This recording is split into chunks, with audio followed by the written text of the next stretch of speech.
We are live for the Monmore Winter Derby final night, joined by Paul Lawrence, who, as a result of this, will have once drank 9 pints of Stella on a watch along on his gravestone.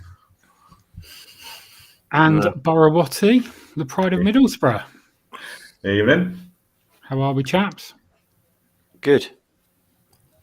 Good. Need a few Interesting winners. card tonight, isn't it? Yes, very good. Be some quick dogs on show tonight. There are. What do we fancy then? What is the nap, Watty? I'm going to go for a big price one, Derby Swallow, in 6.48, 5-1. I think it might just get off the front. If it gets off the front, I think it can win. And what's your nap, PL? I fancy Burnchurch in the final. I think the final's the hardest race on the card, so it's probably the easiest one to find a bit of value in. Mine is Antigua Princess in the staying race at a slightly bigger price. Going through the card today, it looks like a procession of favourites in quite a lot of the races, unless we can find a way to get them beat. What do you guys make of it? Never works out like that, does it? But there's quite a few short ones. I stuck some bets up on the thread on Twitter, just a few multis. One of them is made up of favourites, but the other ones there's a couple of big price ones in them. So who were the favourites on that one? I think I put Bull Run Button and the I Am's a Dog, Cole Vanarante, and might have been Optic Jimmy in one of them, I think. Yeah.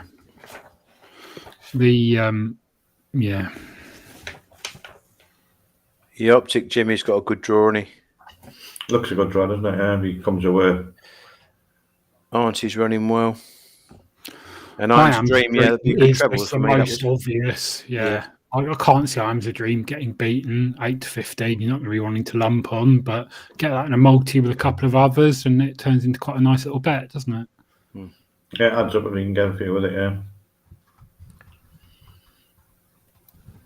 That Burnchurch mix suddenly breaking the bars down, isn't he? We know he was like couldn't trap to save his life a few weeks ago. The last couple of runs are absolutely banging out. If he gets off the front, I think he'll win.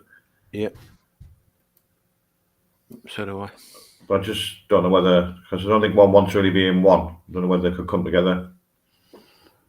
So that's why I was looking at sort of more outside with 5, just because 6 hasn't been breaking and 4 doesn't start as it. So I think you get it nice. That could get a nice run to bend. And if 3 comes out, that's only heading one way, isn't it? I'll just be going to the rail.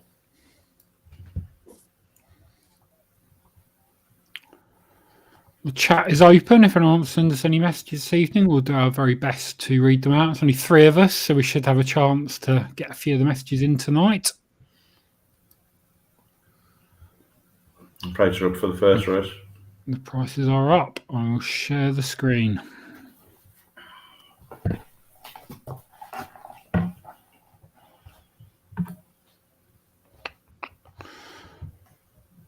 There we go. What do we fancy here, chaps? I just started 5, repeated that run on the 12th. It'd be good enough to win. But it was a bit disappointing last week. But doesn't look a lot of early in the race. Maybe does that gets off the front. Does a repeat of that run. I think that'll be fast enough. Yeah. PL? I thought it was tricky enough, this. I'm actually big fan of the 3, but fair price, I suppose. But yeah, it's whether Tiffield Trajan you forgive the last line of form, really. I read exactly the same as you, PL. Tiffield Trajan. It's the fastest dog in the race based on current times. Got a decent enough section on that one it run, but Crafty Galactico, the 3 dog, I think he's open to a bit of improvement, which could well put him in the frame. Yeah. Well, we had Ultra Stakes for the Puppy Cup and that's coming up, so it's interesting that Jamie McGee's brought 3 over. It is, yeah, very good. Fair play to him. Yeah. But is this going to be a 20 grand to the winner? One of them Premier ones, or is it a 10 grand one? Or does anyone know? I don't honestly know, but it's always quite a prestigious comp, isn't it? So. Oh yeah, the winner always goes on to be decent dogs, don't they? The finalists and usually good open race dogs.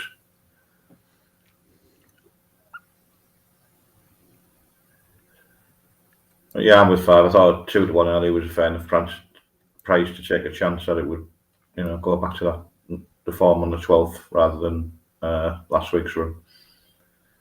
Which is going to happen with pups, isn't it? To do it right one week and do it wrong the next. But it didn't just look a lot of early pace in the race. I mean, 4, when I watched 4, I know fell out last week. It might have went the rails just because the gap was there, but that seems more of a railer than a middle runner. So I just saw 5 at a decent draw as well.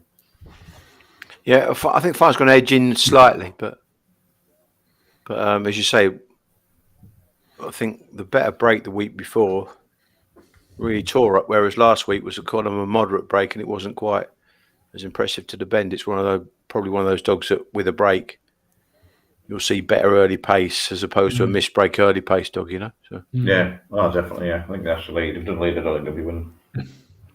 I think the prices are about right. What do you think? I think 5 should be favourite, but I wouldn't. Like I said, I would happy to take a chance at 2-1. I wouldn't be backing it at 6-5. Skinny, I think that's a bit skinny.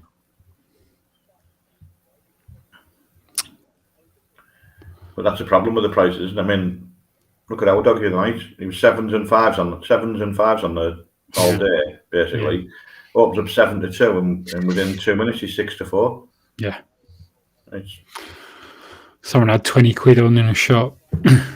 No, it was just the wrong price to start off with. It was seeing that price 7-1 there all day, and no, I couldn't bet it, was most distressing. And I was sat at work just panicking the sportsbook.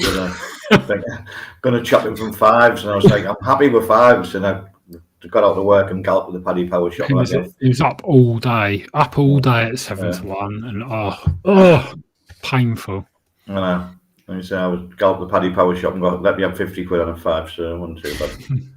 But I just couldn't believe how the price collapsed right in the end. But I think that's a lot of that again is to do with that racing post no boot nonsense as well, where they put a dog up, and if someone tips it, but they're not real. Like you said, they're not real prices. That's a problem. The books just make whatever price they want, don't they? Yeah. Well, I know we've discussed this before, but it's like this now. The bottom 9 into 6.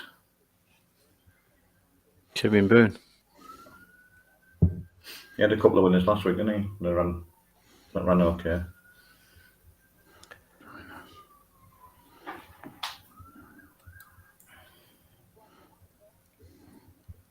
All in. Right. Yeah, they're all locked and loaded. So you've got this in a line bet, the 5, Paul, yeah? Yeah. Let's hope it wins for you then. Good luck with everyone's bets. And away and racing, and the favourite indeed does get a good break. 3 just lent into 2. Crasher Galactico heading for the rails has given a clear path for Titfield Trajan to go clear. Unfortunately, Linfield Jackie has got knocked over at the first turn, and down the far side, Titfield Trajan has around about a 4-5 length lead over Ogaba and Tudors in second. On the shoulder of that one, Farney's Calippo, who will be trying to stay on from the back up towards the line. The 5 will win it and win it well. Titfield Trajan has won it tight for second between both Ogaba and Tudor and Farney's Calippo. Hopefully the 2's all right there. Yeah, I didn't quite see that to the drop.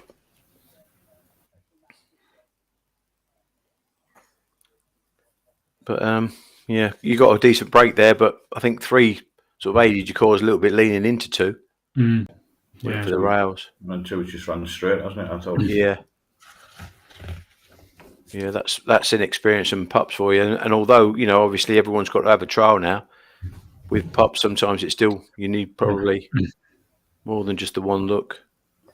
It's a big difference, isn't it, going around with 2 dogs or solo in it to go around with 6, isn't it? And you've got dogs around, especially when they haven't had much racing anywhere else either. Yeah, it's unfortunate that. Very unfortunate. You still get the unseeded in Ireland for the puppy races, where they just assign like a random box. They used to do that. I don't know if they still do. Do they start off as middles? I think I'm right in saying. I think they might start off all as middles, and then they get the seeding once they've had 1/2 runs. Yeah, we thought maybe someone strange system could let us know exactly if Dylan Fitz is. Yeah. maybe listening in.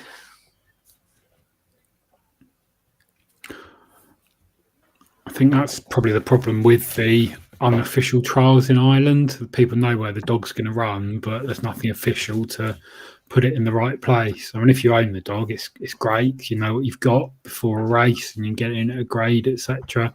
But I think there is something to be said for the system we've got here, where you've got a reasonable idea. And you go to. I went to Oh God, where was it? I can't. It might have been Clonmel.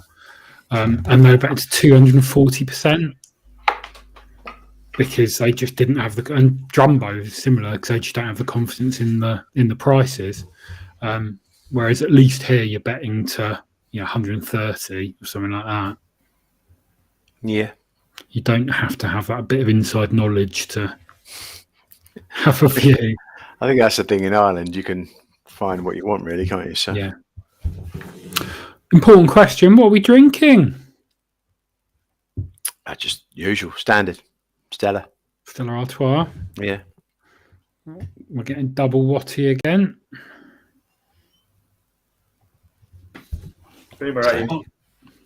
I tried to find Ukrainian beer in a show of solidarity, couldn't, so I just went for a Tysky. All right, very good. 3 for $5 in Tesco's, yeah. What are you on, Watty? Beer Moretti. Between that and Guinness, well, I thought I'll stick with Beer Moretti since I have to be up in the morning to go to the kennels. Yeah, it's not a Saturday night drink, the Guinness. More of a breakfast beverage.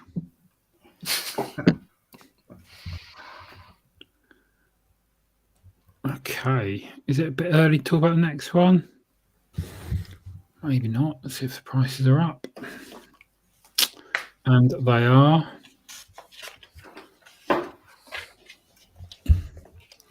Well, it's not exciting, but Delish Frankie looks miles ahead of these. What do you think?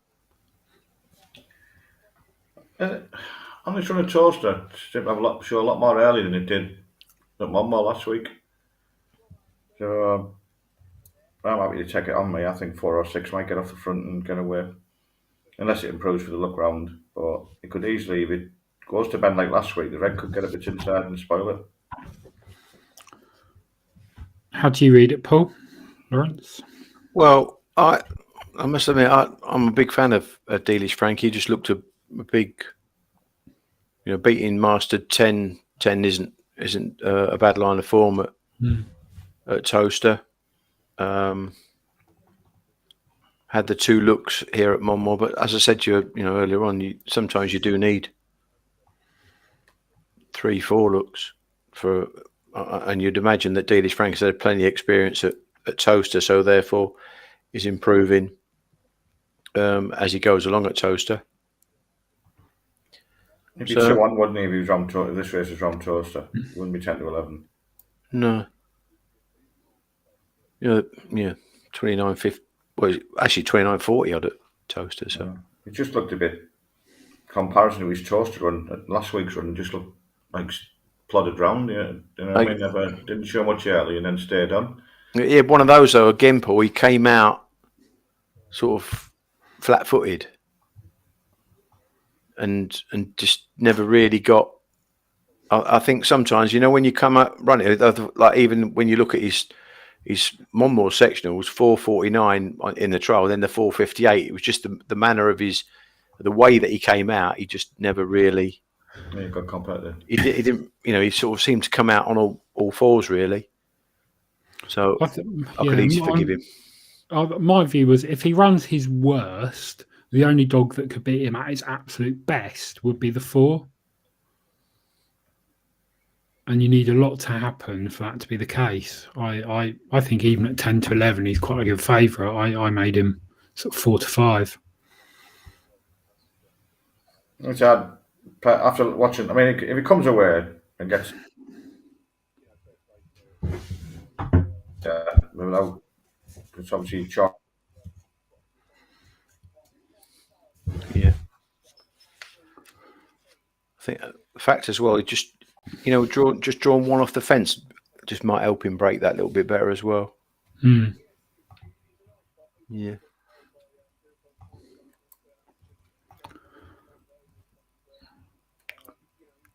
Okay.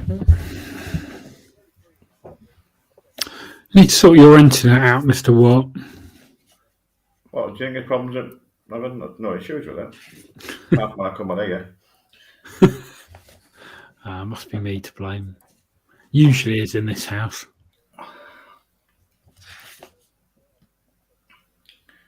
I think So how's our Saturday's been then? What have we done? Anything particularly manly today? I've been to the tip twice. Blimey. Yeah, big fan of it. You know what? I do like going to tip. It's one thing. I can't believe the tip is free. It's in our household, and other Amazon packages we get. It was a double load of boxes today.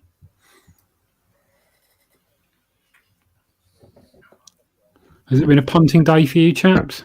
I've just been putting my head up all day. Yeah. Have you? Yeah. How's it gone? No, I went.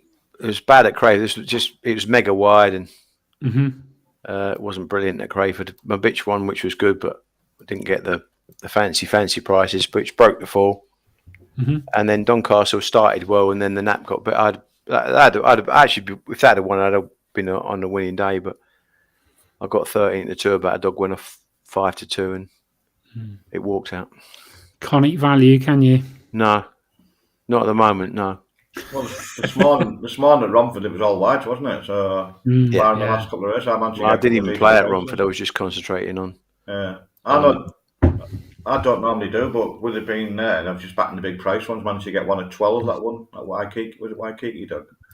And then another one at 7. You got the forecast as well. So I don't know. But my biggest bet was the bitch that was in the final last week. It was, I think it was only 2.2 or something, but looked a good thing at Crayford, and it was. Like you said, it was the Burgess pitch, yeah. Yeah, and like you said, the wides were going better there as well, weren't they? Yeah. Just amazing how, like at Romford especially, watching that this morning, it was bright sunshine, about 8 degrees. How you can have such a bias? If it's pissing down and or freezing cold, and you've had a lot of frost and you've had to put a lot of salt down, you sort of like, well, you can accept a bias. But when it's the weather like that this morning, and you have such an outside bias, how does it happen? You know what I mean? There's always been it's always been a track very susceptible to a bias. And the answer was always to just put so much water on it, and it'd be running 40, 50 slow in July sometimes. I don't know what it is. I don't know if it's the soil there or what. But the drainage obviously isn't particularly consistent or reliable. But I suppose from a punting angle, you can spend hours doing the card, get your private bets on early, and then find out there's inside and outside bias, which is frustrating. But if you're betting race to race, you've got to jump on those. It's amazing, though, like you say, even though there was dogs. If you just bet 5 and 6 all morning, you'd have made a nice profit. Yeah. There was dogs going off 6, 7, 10 to 1 that were winning on Betfair, and you could tell there was, like you said, the bias was there. So I remember one morning at Romford there was a massive wide bias, so I went through the form again and recorded all the ones that looked like I fancied, and I was having breakfast with Mrs. Francis, and my phone under the table. She doesn't like me betting while having breakfast, and there was one, and I think it was about 3 to 1, something like that. And I was like, I'll just have a little sly 80 quid on it. But because I wasn't really paying attention, I accidentally put £800 on it. Oh, no. And it won. Oh, blimey. And I was elated, but never really unable to show it. Yeah. But I done it yesterday, didn't I? I was in a meeting at work, and I meant to do a 5 forecast, and I put a 50 forecast on. It all got matched. It was showing up on my profit and loss. I took a photo of it just so I could take the piss out of my mate at the end of the meeting and say that, because everyone's yawning, and then the meeting, I was going to say how great the meeting was. Luckily, I took a photo of it as the dogs were going over the line. You could see the bet. I was rather going to lose 54 quid if the wrong result came in. I'll get 830 odd if 6 and 2 came in, and 6 and 2 copped. Oh. So I'm like, oh, fantastic. And then got my account, and £1.94 is being matched, or £1.96. And I'm like, hang on a minute, it doesn't show any profit and loss if it hasn't been matched. And I've been arguing for 2 days now with them. Well, all day yesterday and today, waiting to get a reply, and they keep saying, "Well, it's only £1.96 got matched." I'm saying, "But how does it show my P&L that?" I said, "Because I'll do one now, £2 on it, and ask for 1,000. Nothing shows up. If it gets matched, it shows up, doesn't it? So it's showing you there as the dogs are crossing the line that it's been matched. And all I'm asking them to do is give me an answer why it's showing that if it hasn't been matched." But as you know, when you're talking to some of these people they're trying to tell you, just contradicting themselves all the time, and then saying, "Oh, we'll pass it to the trader," and it'll come back yesterday about 4 times saying £1.96 got matched. No issue with you. Everything's okay. Crack on. It's like, no, I'm not cracking on. You owe me £800 basically. Yeah. I just don't understand how it can be matched and then suddenly not matched. But I'm still waiting to hear from him again. But like I said, if it doesn't, and I tested it, and it does not. Nothing shows on your P. If it doesn't get matched, it doesn't show, does it? And if only £1.94 got matched, I wouldn't be losing I'd only be losing a tenner on the race, or £7.94 on the race, not £54. But it doesn't seem to be, and I wouldn't be winning 800 and odd quid either. Wouldn't be showing on about Was it because you sort of hovered over the bet? That's what you would have won if the bet actually got matched. I don't know.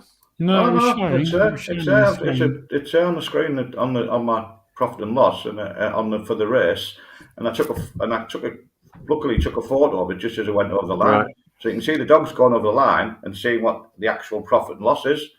And it's like, I don't understand how I can't get through to them now. It doesn't matter how they say that only £1.90 was matched. How's it showing on my profit and loss that I'd lost 50? I mean, I'm certain if I hadn't caught 6 and 2, £54 would have disappeared. And then they've had no argument to that because that's what it looked like it was being matched. Yeah. The two here has been absolutely smashed in. Yeah, I've played this. Yeah, I played it at 10 to 11. I'm glad I did because that's too short now. I said I had it at 4 to 5. 4 to 7 is too short. I've put a little saver on the 2 and 4 reverse forecast. I think you said earlier, if it was a toaster, it'd be 2-1. But I think 6. If 6 went bingo, that'd be a runner as well. There's not much. There's only anything between that and 4. The big prices instead of small go on them and the 2 to beat the pair of them. Because I think one of them 2 will lead if the Frankie Dogs doesn't show his toaster form. I think you just need a clean break with him, Paul, and I think that should be good. No, I think he's better. Like you said, he's found himself in a soft 8 here, hasn't he? When you look at some of the other ones. Go wide. Will trap 3 stay straight from traps? It stayed straight out of trap 6 to the winning line last week. Well, that's good for the inside, I guess, if that's the case. Yeah. Let's have an eye here.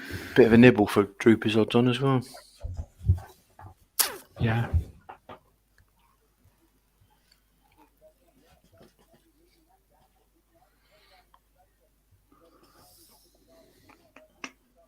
Yeah, so these will be sort of trial stakes for the Puppy Derby, won't they? Yeah. Oh, Wave of the flag. Short price favourite. Been smashed as well, Dealish Frankie. For Patrick Janssens. Their approaches. And away and racing. And Dealish Frankie has bombed out the boxes and goes to the turn along with 4 Swift Quincy, who's shown exceptional early pace.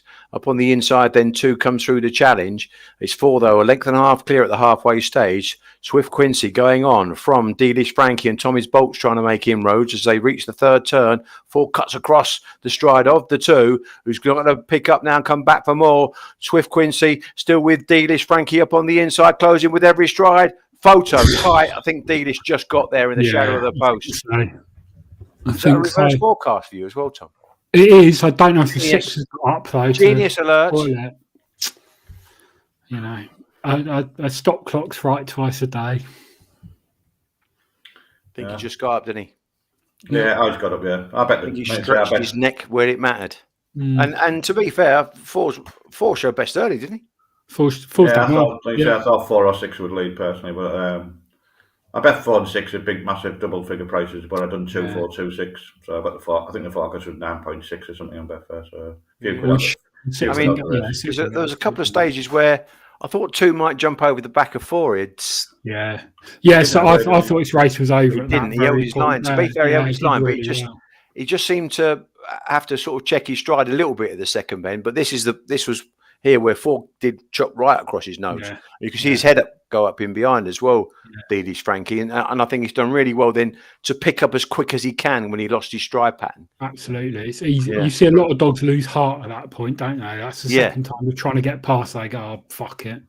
3's just been running as well. 3 Three is flew done home. a hell of a lot of Absolutely running, flew home. Yeah. Result confirmed. 2 beats 4. 2 beats 4. Well, that's Andy. We've got the result. We've got the forecast. We don't mess about on Greyhound Watch Along. You got the forecast. Remind you, if people listened. Yeah, I nearly They listened. wouldn't to me. But I thought, no, I'll stick with what I've got. So yeah, that was handy. It's a plus anyway. So Sometimes you just got to keep it simple. yeah.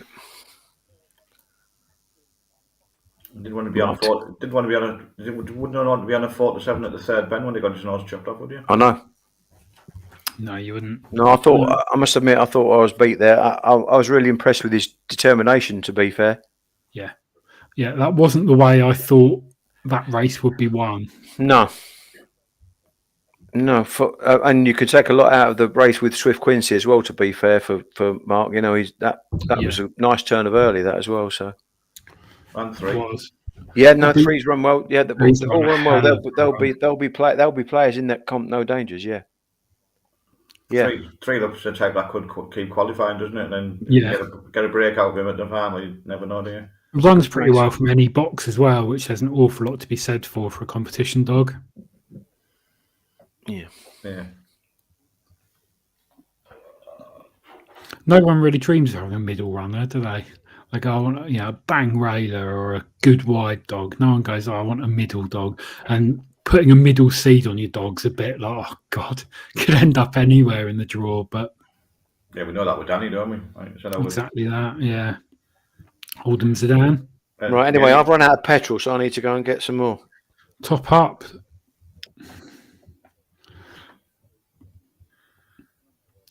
Problem with these Saturdays. Sorry, you don't know when to start. When did the first drink pass your lips, Watty? I think it was it wasn't the 2 hours, about 4:30, I think. That's very respectable.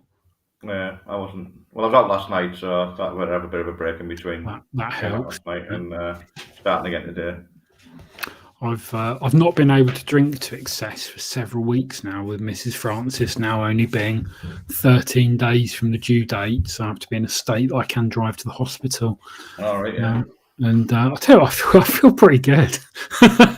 I'm sad, but physically I feel a lot better for not drinking to excess 3 or 4 nights a week. I never feel better if I haven't been drinking. I swear, it just doesn't make it. If anything, it feel worse. I think it's just like you say, my shoulder's knackered, so I just end up not sleeping because of a knackered shoulder. At least if you've got a few bevies down there. Numbs the pain. Not official medical advice. I remember one of my teachers at school saying to me saying to class about going out, like, don't do it too early, because after a while, going out, having drinks gets really boring.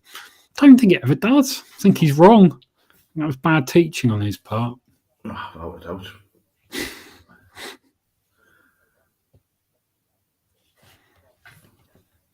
Yeah, 11 to 4 the field on the final. Good pattern. The viewers are building up now after a slow start. Hello, everyone. Might stand for the boxing tonight. We shall see.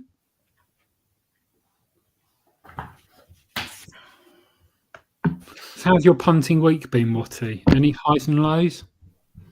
Any highs and lows? Lay. Don't matter. He's going here. What have your punting highs and punting lows been this week? Oh, highs. The Camp Close winning. Obviously, it got me. I bet him because we have him as well. And he got in. He was part of the Trixie that copped as well. So that's probably been as good a day as any Thursday. It was Thursday, wasn't it? Yeah. And like you say, the small and a few double figure price ones at Romford. Not for a lot, but keeps you ticking over. Keeps you ticking over, doesn't it? Question from Callum here. When do your Well, my high would have been Glenn's- my mistake bet yesterday that I'm so willing to get paid out on.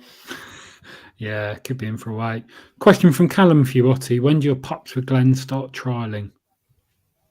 I was the ones that we have a share in sat in the field. They're only sort of 7 months old. I know Glenn has a Where are they? Jill Sutherst. Mm-hmm. But Glenn has them Witten pups trialling now. The dogs are just starting to trial. I think one of them went round in 16-16 the other night, first time in the box, I think, which is a crack for 15-16. I think was it 15-16. He went round and really well. But unfortunately, the first one out of it that ran got knocked over the first bend. But he has a nice bitch that'll be a staying bitch. She won the other night in an A1. Fortunate to win, like, but she was 10-1 on Betfair, a few quid in her. But them Witten pups are out the bitch. She had that won the British bred competition at Newcastle.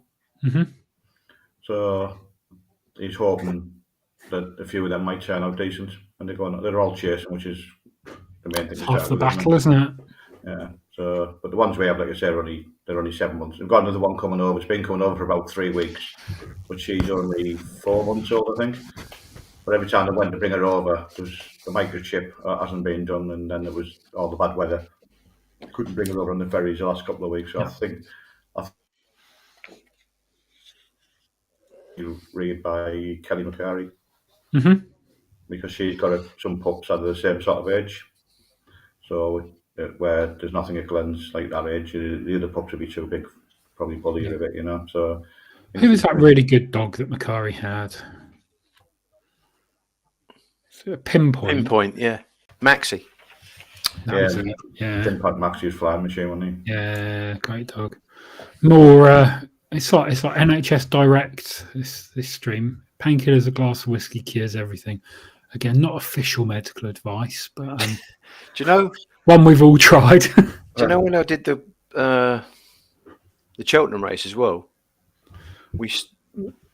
We planned it, and then there was a big wrangling between, as it was, the BGRB and Jeffrey Thomas and NJRC and Frank Melville at the time, and it got curtailed. They sort of scrapped the plan to do it. So it was right at the 11th hour as well, so we couldn't do it that year. So what we did was we went, right, well, we'll do it under our own rules then. And Edward Gillespie was the managing director then, and he was really keen to do it. It was his sort of brainchild to do it in the first place, because he'd been to France and seen it in Pau in the racecourse in France, and he wanted it in Cheltenham. And so we did it under our own rules, and we had a sort of a qualification at all tracks, flapping tracks, basically. I think one of them, it might have been Wheatley Hill, Paul. I'm not sure. Yeah, no, it's Wheatley Hill, yeah. And I think Kelly McCarry she was flapping at the time before she went licensed, and she had representatives. I think they had to qualify somehow to get to actually Cheltenham, and everyone wanted to go to Cheltenham. Everyone wanted not just to win it, but just to take part. They just wanted to see their dog got the hill. Yeah, it was fantastic. It was a brilliant sight, and to be fair to Clive, Clive Lawrence, he did the film. He helped me organise I think the cameraman was a lad actually was working on the Sky at the time, so he was a quality cameraman as well. So we got some really good pictures. So yeah, it was done properly, and we had kennels built at the 2 furlong pole in a sort of it was a shed just for really basically holding bits and pieces, fence wings and all stuff like that. Anyway, we cleared all that out and built kennels, and had kennels in a like a shed type thing at the 2 furlong pole. So and that was there we ran it for 5 years, twice, 2 or 3 times under our own rules, and then 2 or 3. I can't remember which way round it was with under NGRC rules, but yeah, Kelly McCarry was one of the first ones to support it. It would be, like I said, now I think it'd be a big success now with any track on it. Would, yeah. Anything, yeah. anything at Cheltenham would be. Even the charity race used to have a lot of people watching it. I think people want stuff that's different. There's a long time between races, before races. Yeah.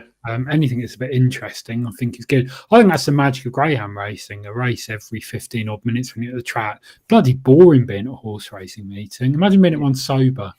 You know, a race every half hour, 40 minutes, of which you can see in person for about 20 seconds at the end. Yeah. Greyhound racing is a much, much better spectacle Yeah. than horse racing is.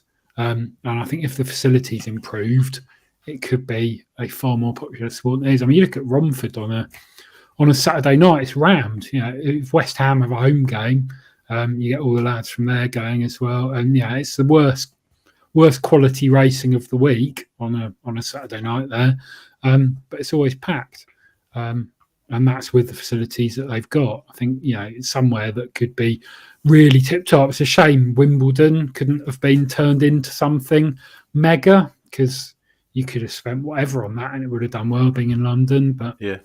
can't rue what's gone. Anyway, let's do this race. What are your views? Back to 3 at 5-1. I think it was the wrong price. Hopefully, she get off the front, and if she gets off the front, I think she can win. PL? He's got a fair bit of early dog. Will he move off a little bit from 3? Yeah, possibly. Yeah, but Yeah. it stayed middle last week. You know, I'm cutting the rails a little bit at the bend, But yeah, quite unexposed, Paul. Really, to be fair, you know, A2 Limerick winner. And then it's got qualifying, then next Cough, and you always think, well, maybe that could have took something out of the dog, and yet hasn't, because it's 2 from 2 and A4, A3, which probably got the dog in the right grade as well. Help really, but yeah, just watch his last run. Nice turn of early, albeit in A3, but even so, you going the right way. Half the price it was earlier on, anyhow. So Yeah, someone else fancied it. yeah. Trap 4 for me. The value dog, 442 sectional, 28.64. That I think has got a decent chance at 6-1 there. I think it's 10.5 on the machine. I've had a few quid on it. The problem for Fords is with having 3 inside it and 5 outside it, they both got good early 3 and 5. Yeah, but Price. It's price, and you're relying on both of those dogs trapping as they should. Yeah. And that doesn't happen, does it? no. If every dog trapped true, the favourite would always win, but they don't. And I just think at the price, that's absolutely huge. I'm sure it'll be bump first, bend finish last, but I've got to take a chance at that price. Kevin Proctor is pretty good with his dogs as well. He tends to get some fast dogs, doesn't he? Yeah, he has some good winners of sorts. Yeah. And be polite to Callum, the Dane bitch will be Witten Bishop here. So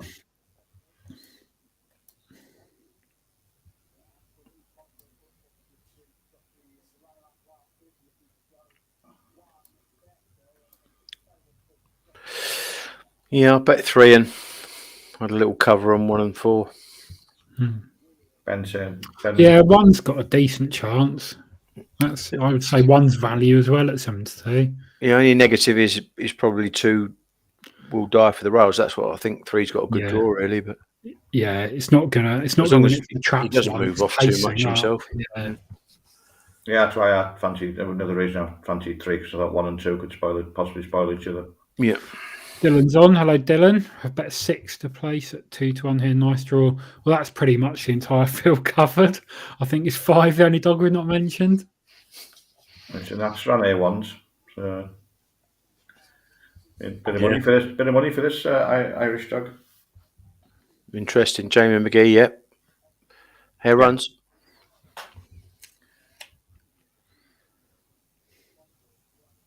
And away and racing, and a good start from Jaguar Sal into the turn, joined by Derby Swallow, trying to get up on the inside into the initial bend, and goes on now. Derby Swallow with a length and a half lead from Jaguar Sal. Then behind these comes Front Marley, and then a little gap to Swanley Blue trying to pick up, and then behind these Milton Pepe and Farney Buster around the last 2 turns, and the white jacket Derby Swallow has a 4-length lead now, and kicking on for Stuart Buckland, and up towards the line will win it handsomely in the end. 3 will beat 4 and 2. Front Marley and Milton Pepe just in behind.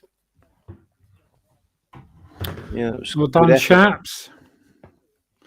I've no shame in my value bet on the 4 there, but it walked out. Good win by 3. Watty's frozen in time celebrating. There we go, he's back. 5-1 nap. Come on, that was a nap. Good one, my very baby. Good. It was very good. I've got doubled up that one in the last as well. That was 5-1 now. Very, very. It's quite amazing as well, isn't it, when you look at Jaguar Sal had been winning A1s, and then got blew away by didn't it? Yeah, by an A3 winner. You're not wrong. Yeah. Yeah, I think they were. Again, that sort of ex-cough and that qualification, you just think, well, maybe wasn't quite right when qualifying, and now it's just taking off. So I think you've done well to get in it. Done well to get in an A4. That's all I'll say. Yeah, I would agree with you there. But even so, that wasn't the worst field in the world by any means, and he's ripped them apart. To be fair, it's gone right really way. Well. 5-2, nice enough price. Should have backed forecast, really. Yeah, can't believe that. I had a small nick in the first, tiny nick, but it was a plus. A good nick in the second, and then a nick in the third. So we're going well. We are going well. That's what it's all about. Good. Oh, I've got another strong fancy in the next. Blimey. This is very different to a Romford Friday where you're just scratching your head, isn't it? Yeah. It's a bit of a treat. Well, you can actually watch the racing and see where they're running. Yeah. I know. I was going to say that. The camera angle's a bit better. I know we discuss it every time, but it does help when you've got a good camera on. You can actually watch the races, isn't it? Even Tony Bullen was mentioned again this morning. I don't think it's going to change. I don't think they really care. It's almost like they're trolling us now. Yeah, that's just. It's like when they said they put the bows around, but there was no. They were watching it when they said there was no water coming out there. I think they forgot to put the water in them. And like, right, okay. Well, when we've discussed it before about the marketing man and the new track manager over here, has anyone seen him? No, it's quite strange actually, because I think Pete Harnden said that obviously Pete's in a slightly different position to us in that he can talk to the people at GBGB, but he said the fella's really good and like what he was doing, and yet it's that kind of getting that out into the public domain, and really because of social media there's no really excuse for not putting it out in the public domain. So I don't really understand why you wouldn't want to appease the general public or enthusiasts and say, look, this is what we're trying to do. It's going to take us a bit of a while to do it, but here's an example of what we're doing, for instance. I think he visited Jill's kennels because they're looking at using that what they call it, what they use at Lingfield for the Tappiter. Yeah, Tappiter or something like that. And I know you said PL, it was no good before, but I think he's visited kennels because they were on about paying half of the money if they put it down in the gallop to see if it would work and things like that. But that's as much as I've heard about him. And like you said, you would think he was visiting places. Why not do a little video or something? Yeah. And put it on social media so people know that at least he is visiting tracks and visiting trainers or whatever. Exactly. They have put a couple of videos out, to be fair. There's bits and pieces they've done. And if you're a marketing man, there's definitely no excuse for not doing a video of whatever you're doing. He's like the invisible man, that mousy guy. Well, the problem is the promoters and the power they have, and they've shaped the sport to be the way they want it to be. Yeah. And it works for them.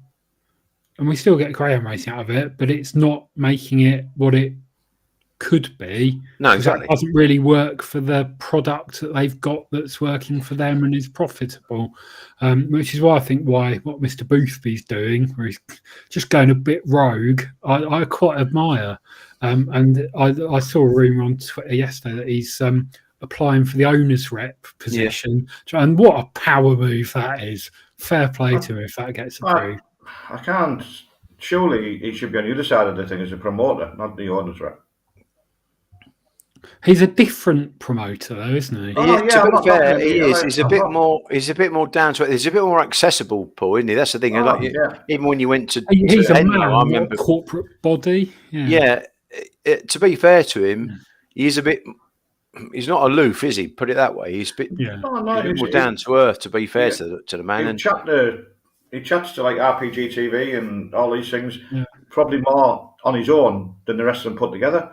Yeah. And he's quite happy to discuss, but he's promoting his track, isn't he? Which you would hope other people would do. And he was on. There was one of them things on today. I noticed it where Julie Collier were out looking around Oxford, but it's getting the information out there what they're doing at Oxford and stuff. They're doing it in Milton, didn't they? He's talking about Suffolk Downs or whatever. yeah. He is, and like you said, you can't knock him for what he's doing for ground racing, but he is at the end. I know he's an owner, but he's a promoter as well, isn't he? But Yeah. I don't know.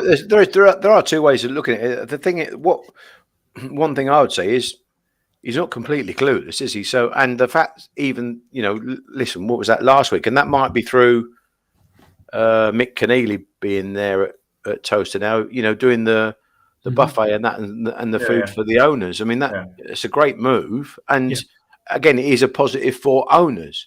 Yeah, so it costs fuck all to do as well. It's a great thing that makes an impact on people. I just think that to a certain extent, Paul, if you look at it that way, then you think, well, at least he is thinking of owners rather than when you look at it the other way, then you just think, well, they don't really care about owners. So like you said, I don't know who else has applied for it, but like you said, it's better than having no one on there, isn't it? And he, like you said, he is approachable, at least when he seems to be.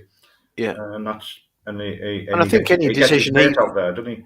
Any decision he makes on behalf of owners, he knows it's going to impact him on him as a promoter as well. But having said that, he is a big owner, isn't he? So there's a double-edged sword to that. He'd be the biggest owner in the country, I would think. And I think he stated that as well. But I think the fact that everyone, that does own dogs, they just want to have that little bit of an acknowledgement that they do matter and they do care. It's a bit like what Tom just said. Really, a lot of, and to a certain extent,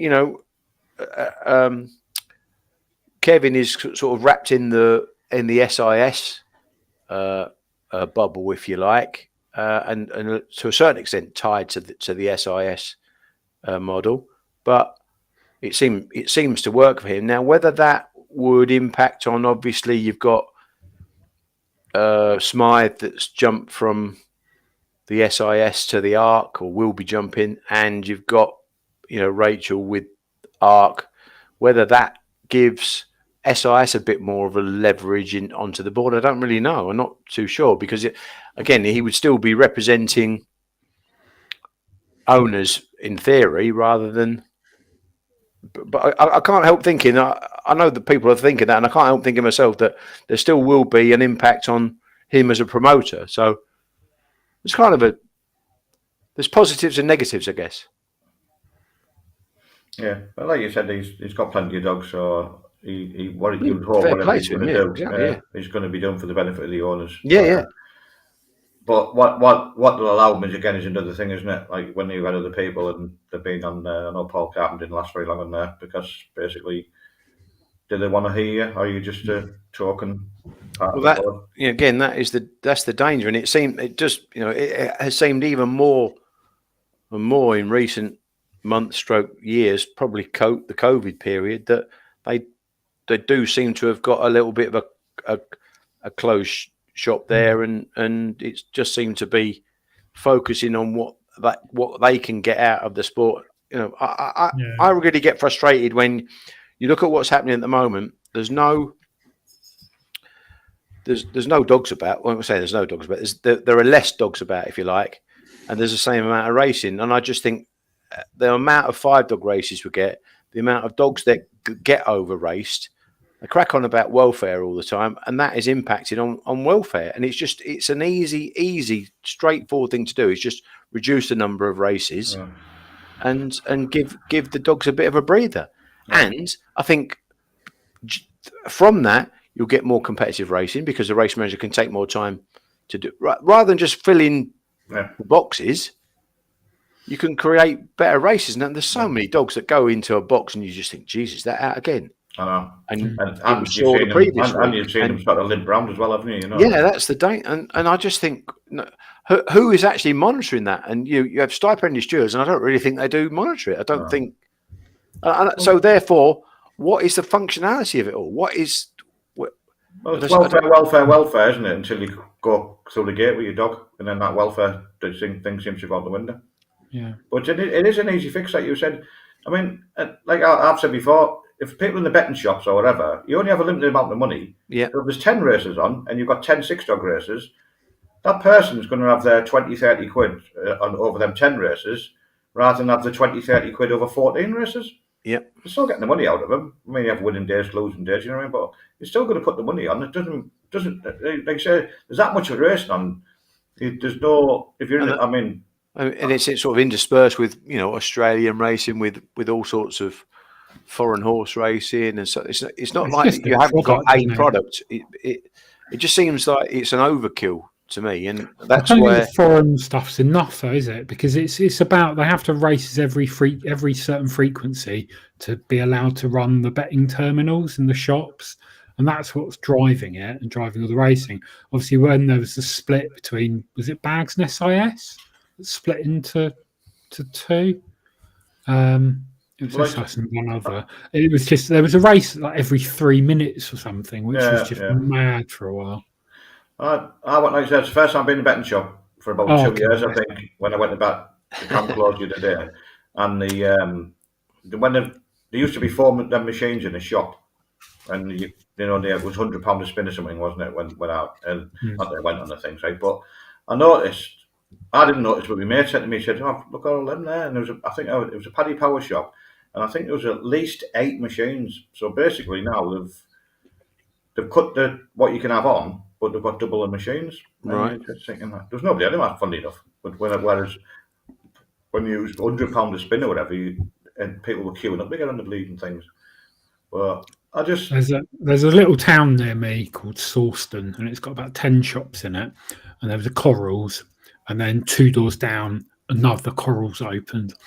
Why are there 2 Corals 2 doors apart? And it was because they could get as many fixed odds betting terminals in as possible. Right. They're very lucrative, very, very, very lucrative, and they are why there are so many bookmakers on the high street.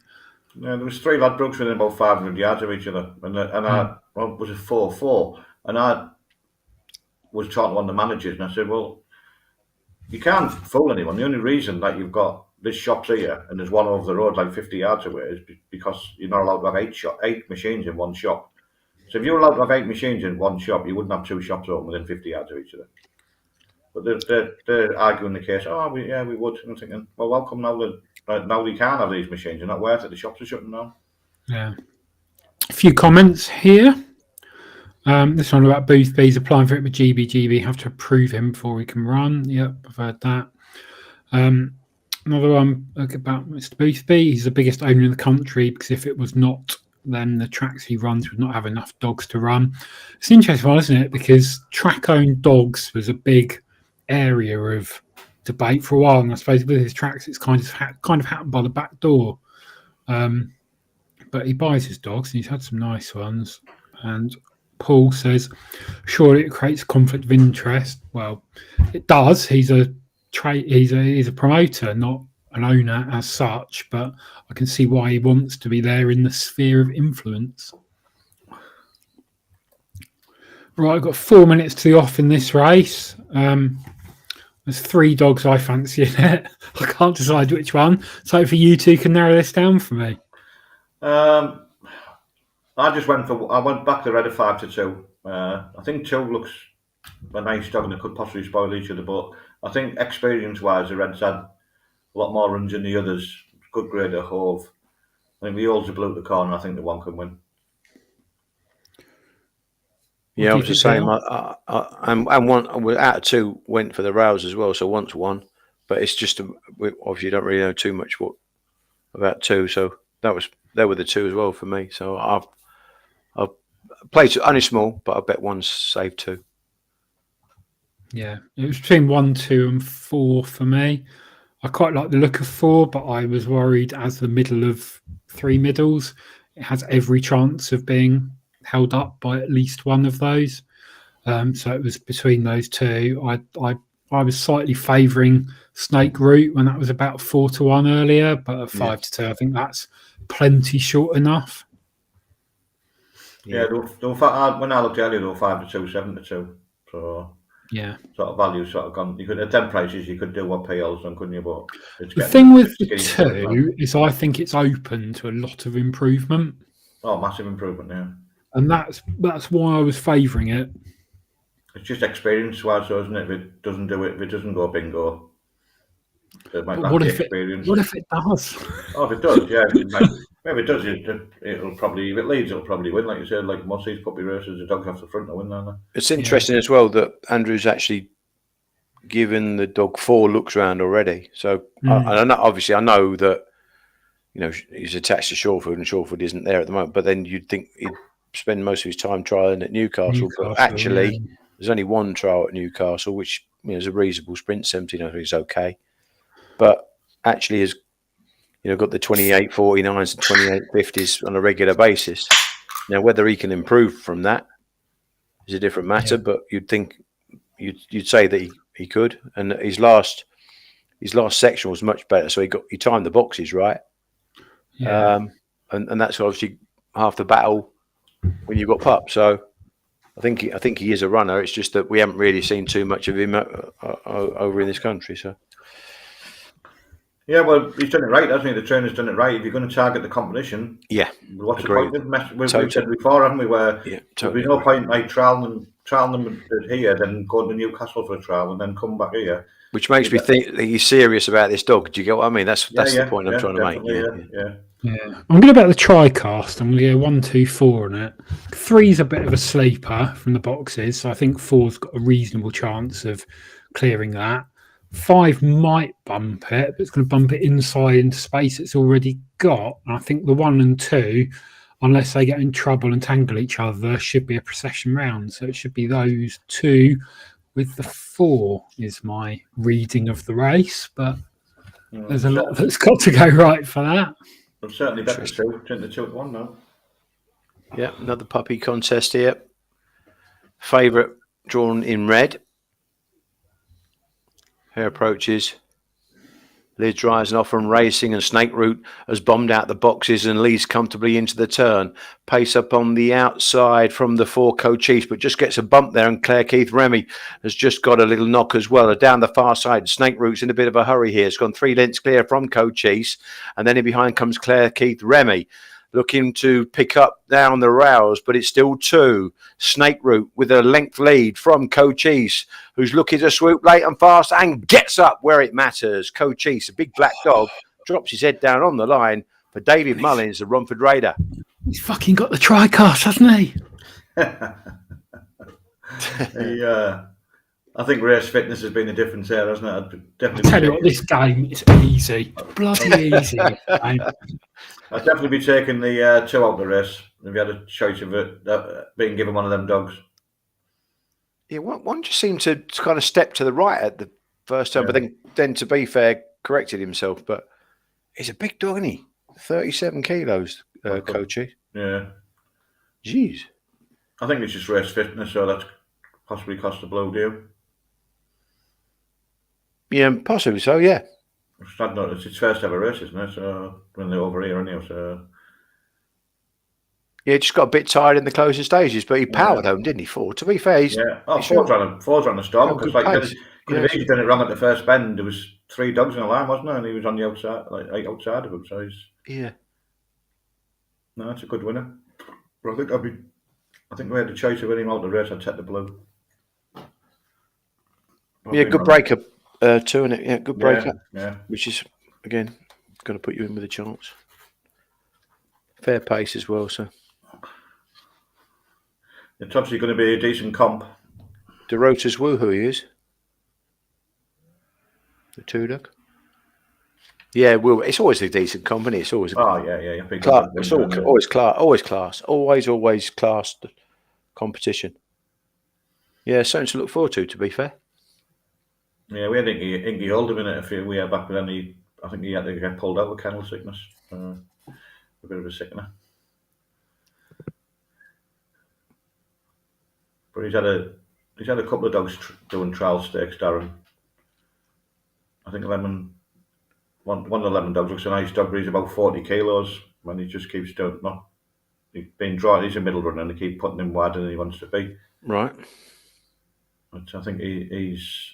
Well, the only problem is he's that big. I don't know. He doesn't trap like they're trapping, and you're on the back foot, aren't you? If you're missing it a yard. Yeah. Yes. But yeah, no, I think it's run well. That coach, you can't take it away from it. Ran the track really well and all.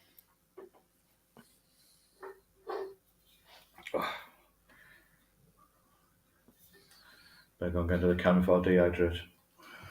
Someone on the chat said the Six's jacket slipped off. I didn't see it because I was too jubilantly celebrating my tricast. Did you do the tricast? Yeah. Oh, you're different class. You had 4 casts and tricast. Oh, bloody hell. I wasn't paying attention, so I only put £2 on it. It's returned 35 to 1. Yeah, it did. Yeah, it did slip off. Yeah, it was round his neck. Then all of a sudden it wasn't. Oh yeah, it's still round his neck. Yes, just round. It must have broke round his belly and was it round his neck? Good spot. The commentator should have seen that, shouldn't he? Really? If there was any metal, any worth? A lot going on in the race, isn't there? Yeah. I was too busy squeezing my arse cheeks together, trying to get 2 home. Yeah.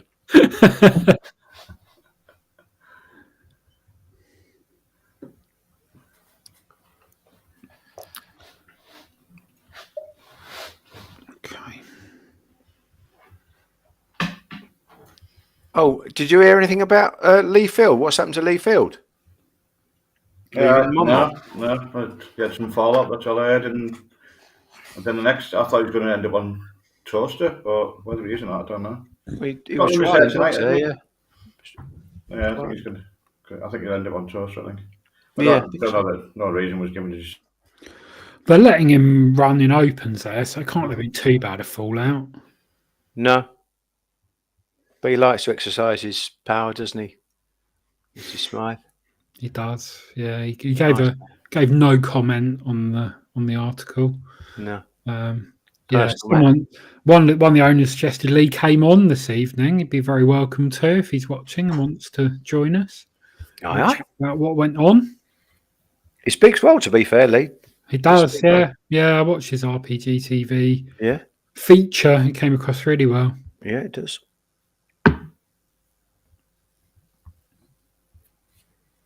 Did very well with that Adele's Duke, didn't he, during the derby?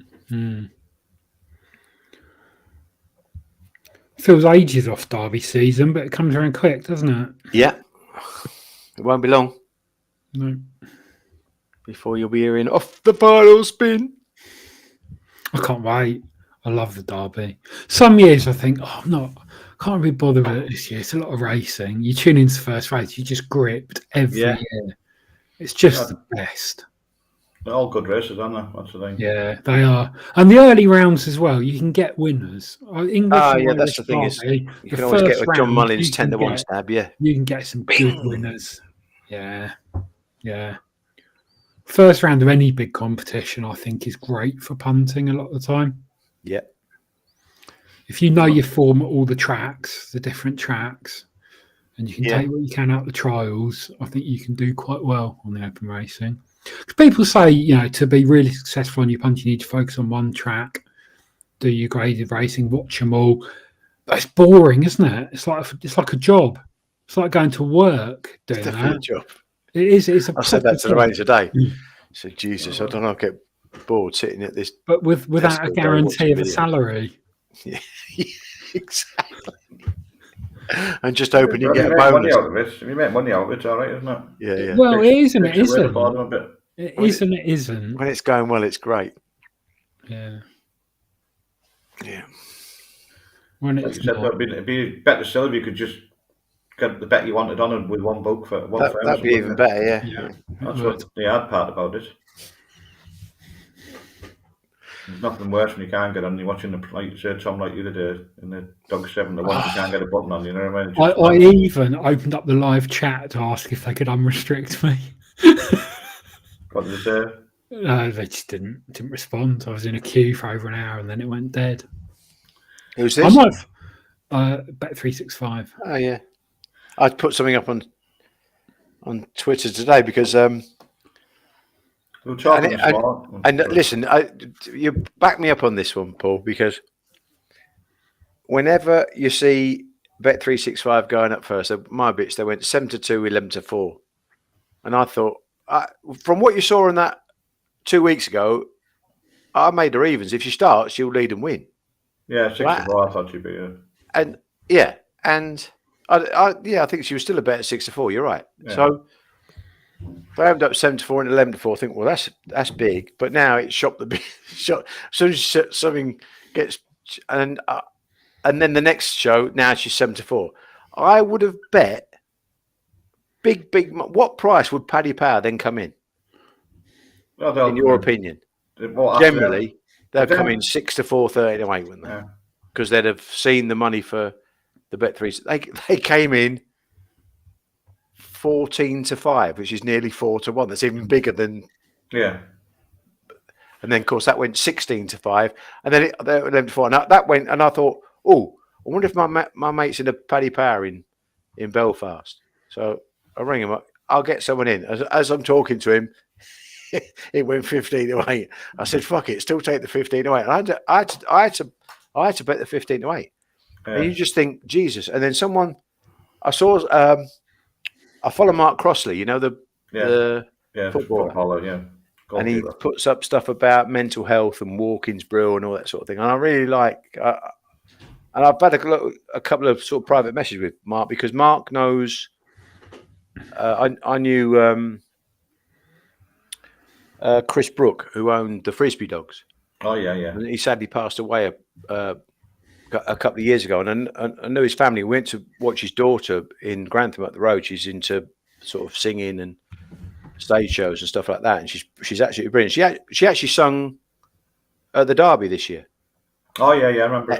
Ella Brooks. Yeah, she's absolutely brilliant. Anthem, didn't she? Was it National Anthem or something like that?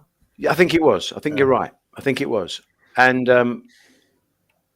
Mark Crossley is her godfather. Oh, okay. So I was trying to see if he'd make an appearance on this show, actually. So I follow him, and I put on there. He said about he didn't feel very well. He was a bit under the weather. It wasn't COVID. It was just a bit of a cold. But getting out and having a walk clears the mind and all that. And I think I do agree, because when I take the dogs out, I feel the same. And I said, just to put a smile on your face, you might want to back Durando double as well. Of course, it's not very often when you stick something like that, they go and win. And she won. And someone put underneath that's not like you to stick up an odds-on charts. Well, of course, at the time she wasn't. Yeah. I didn't think she'd get any shorter than that. I must admit, I didn't think she'd go off that price. But the first time I was on Racing Post TV, I might have told this story before. I stuck up a dog of Maxine Locks, and that was back from 3s into evens and chitting. And although my bitch she won narrowly today. She was never a 3-1, 7-2, or whatever she was in the earliest. And Phil Donaldson said to me, "Was that you that took the 3-1 with Bet365?" I said, "No, I hadn't had an account with them for ages." Of course, all the phones rang and they went, "I'm fucking mad." And that was nearly my first and last appearance on Racing Post TV. Of course, it wasn't, but and I find it's like you say, it's just so frustrating that you're like a kid in a sweet shop. You see the price and you just think, Jesus, I just cannot take advantage of it. And it's a bit like that Russian roulette. You think, oh, please, someone don't back it. Please don't back it. After 7 Thursday, I'm stuck at work and I can't go with 365, and there were 7s account codes. I made them a 5-2 chance. Yeah. And Paddy Power were 5, and I'm sat there all day refreshing odds checker. to see if he, and then finish work and go roaring on to Paddy Powers to get a bet on get 5-1. It's a bit like today, you know. I've had a bet at 15-8. I had a little bit, tiny bit of 9-4, bit of 15-8, and you just think you mustn't really sulk too much if you make the dog evens 5-4 and you've missed 7-2, 4-1. That's irrelevant. Not a real price. Yeah, it's irrelevant because you can't get on anyway. So, if they smash her in and she's evens, then you've got to think twice whether you're going to have a bet or not, or just have a little token bet, or whether you're going to wait till all the arbors go back on bet and get a bit of a. But it was just unrelenting. I mean, I never told anyone. It was just unrelenting, and she's won literally half a length. Well, the other night, Pat, like say, he opened up 7-2, and 2 minutes later, he's 6-4 favourite. Yeah, it's just mental, isn't it? Which, in my opinion, she should have been in the first place, because you actually had a video that told you what the first half of the race was going to be like 2 weeks ago. Well, we said this last week, didn't we? And I said to you, you're unlucky with them stopping the air, you would have won the race. Yeah. But, it's just mad. But they don't watch anything, do they? I think because it was wide, Paul, the fact that 6 got so close was probably because of the ground, more than the ability. But right, let's have a talk about this race. There's been quite a market correction here, and I think they finally got it right. Aussie Captain at 7-4 was like finding it in the street for me. I was surprised he got picked up last week, to be honest with you. Like say, he wins over 500 on Toaster. You'd think when he got off the front, he would have won. But there's not many strong runners in this race, is there? So I think 6 might be a frame-up dog. Yeah. Mm-hmm. And what do we think of the 3? It's a bit of an unknown quantity, isn't it? No, he's a quick dog, isn't he? Yeah, he's done some very good trials around Hove, hasn't he? But been off for a while, so possibly. Again, the race fitness, Paul, eh? Yeah. He's gone 2-1 now, is he, Captain? On the Betfair. Wow. Is that a bit of you, Tom? It certainly is. Antigua Storm is being backed in as well. Could even go off favourite, I think, at this rate. Brad's better taking a bit of a view on it. What? Yeah, lane 2, yeah? Yeah. Bigger than the show, yeah. Fair play. Who's in the office? Is it Sam? I'm not sure.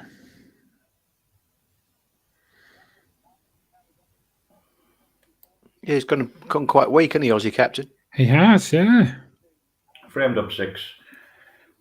All bets have been matched, but that doesn't mean nothing with Betfair anymore, as far as I'm concerned. So, it's like you celebrate the winner, and it's like fucking VAR in football. You don't know you're going to get paid out.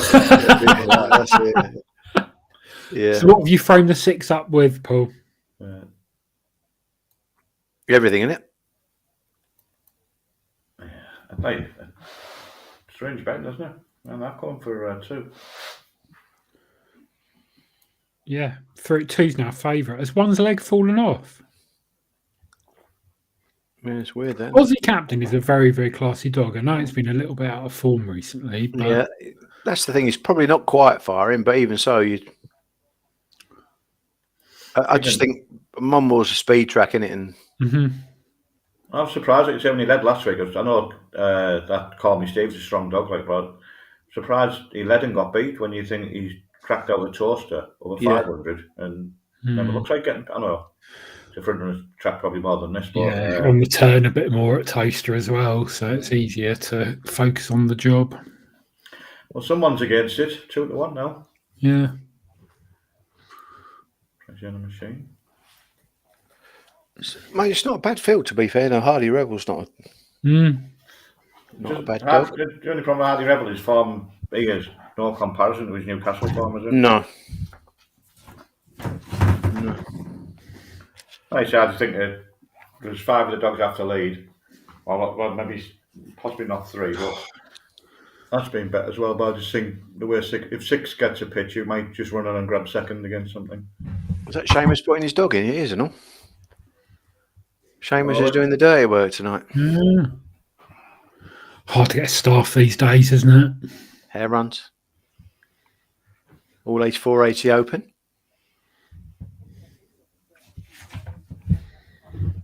And away and racing, and Aussie Captain has stepped lively out the box. He's joined by Antigua Storm into the turn. Aussie Captain drawn on the inside will go round from Antigua Storm. Turning in fourth then is Hardy Rebel. And then we've got Make Noise, and at the back it's Trubisai and Chasing Landy into the third turn. And Aussie Captain with a 2-length lead from Antigua Storm. They're well clear then of Hardy Rebel as they turn the last bend. It's hard work for Aussie Captain. Antigua Storm is trying to bridge the gap, but Aussie Captain kicks Never again. in doubt. It's never in doubt. I cannot be beaten tonight.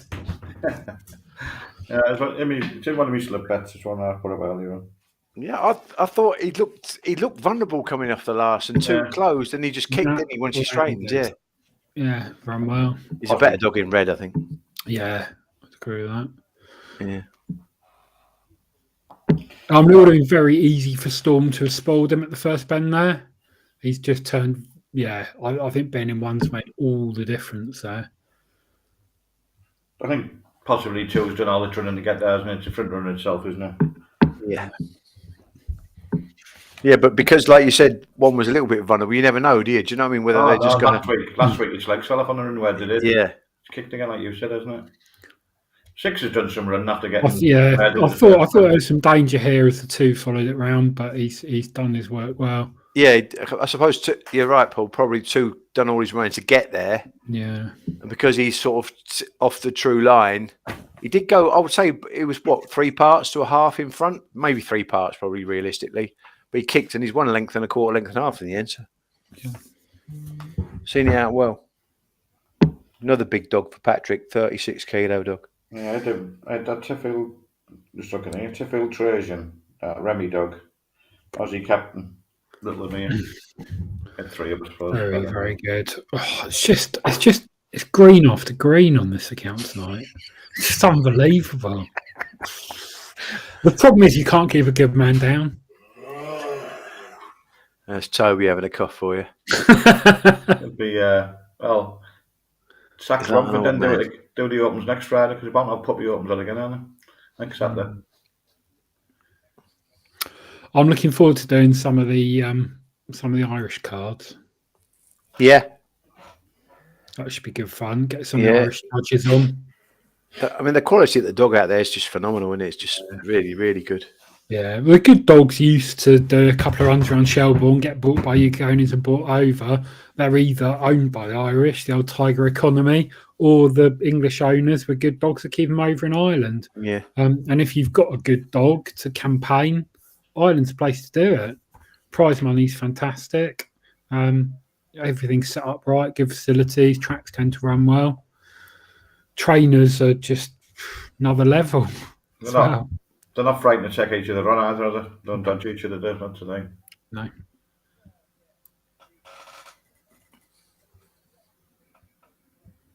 Well, it's on tonight, isn't it?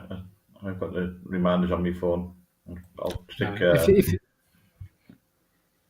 If you lived in Ireland, you wouldn't send a dog to England. No, you wouldn't if you lived in Ireland, would you?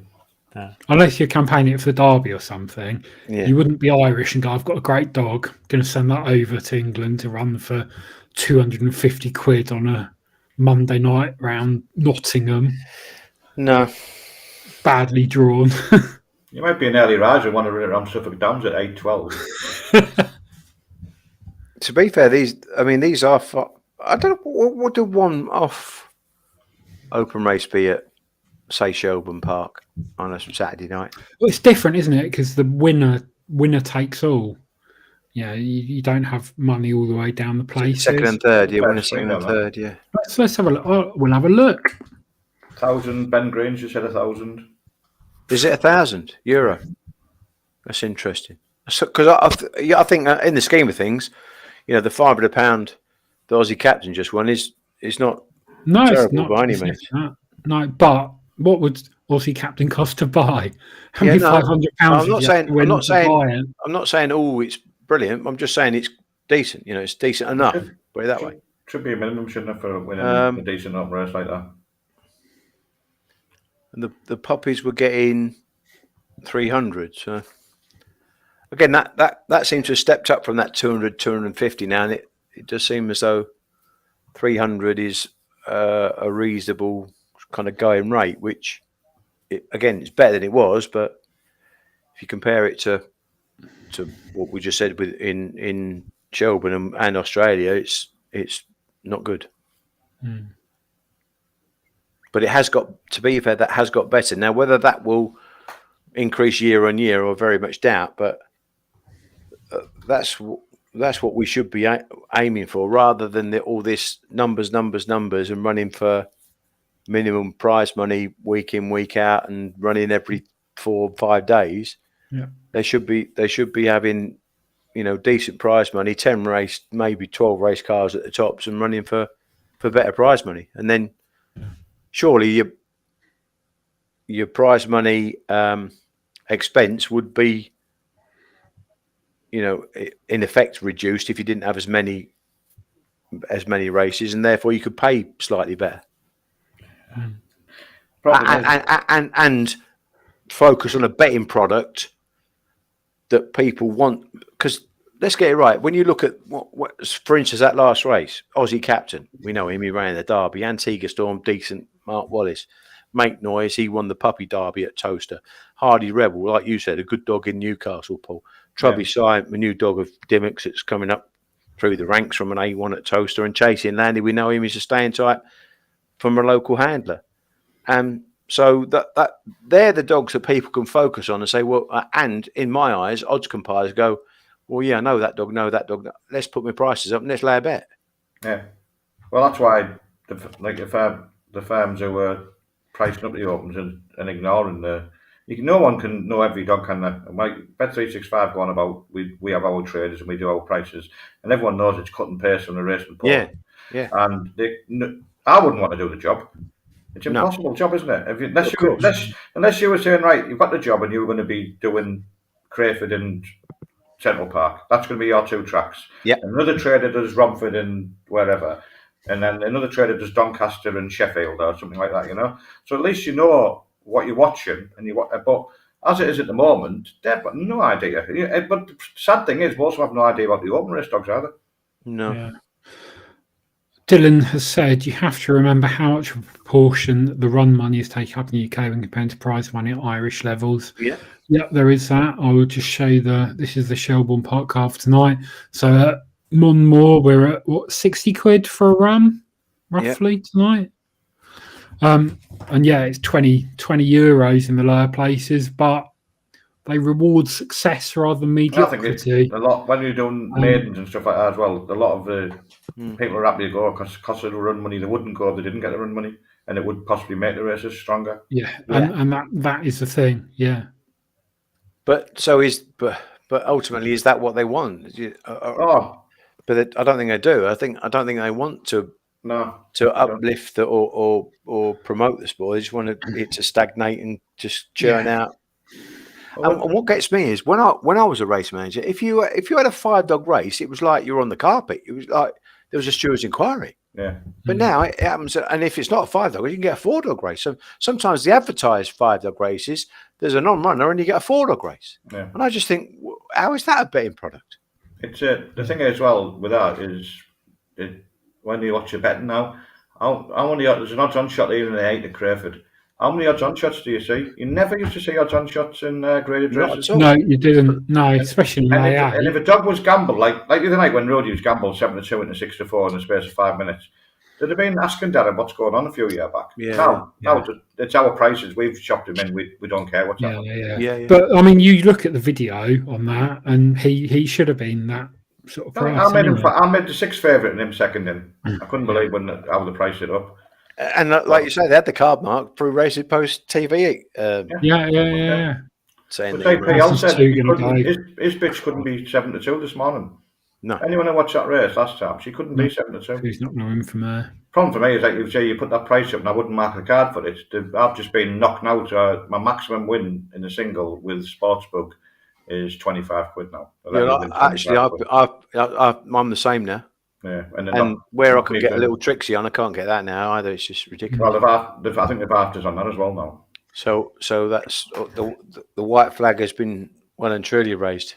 So is the view with Lifford to go for more of this pool betting approach? Yeah.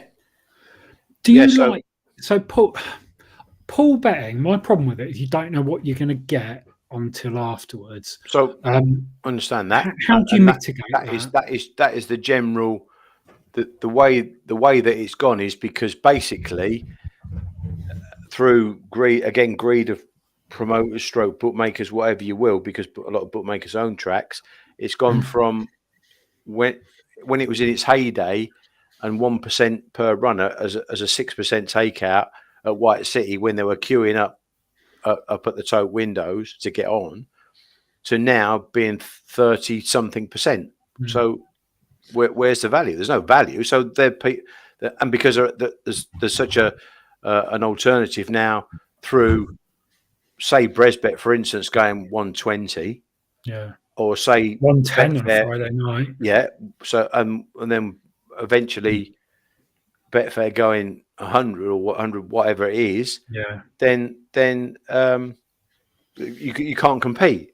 But if you're going to go to 10%, and to be fair, they did want to go 5%, especially on the bigger open races.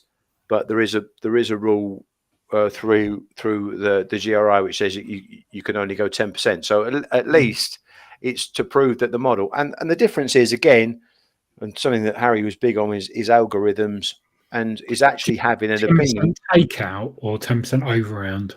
Just a 10% takeout, yeah. Mm-hmm. But then if you've only got 30 people at the track and 25 of them are shrewdies, aren't they all going to be on the same dogs, just winning their own money back? But the bet, well, no, because the betting will be online as well through the website, so it's all be commingled. And the fact of the matter is that what we'll do is we'll have probably 4, 5, 6 sets of prices, and those pools will then be seeded. Okay, that makes a big difference. Yeah, so it's a bit like Bresbet now. Bresbet are going to go, well, we're not going to, exactly what Paul said, we're not going to copy and paste. We're going to, they're at that. We've looked at videos, they're our prices. So that if you want to go and have a bet at that price, I'll lay you.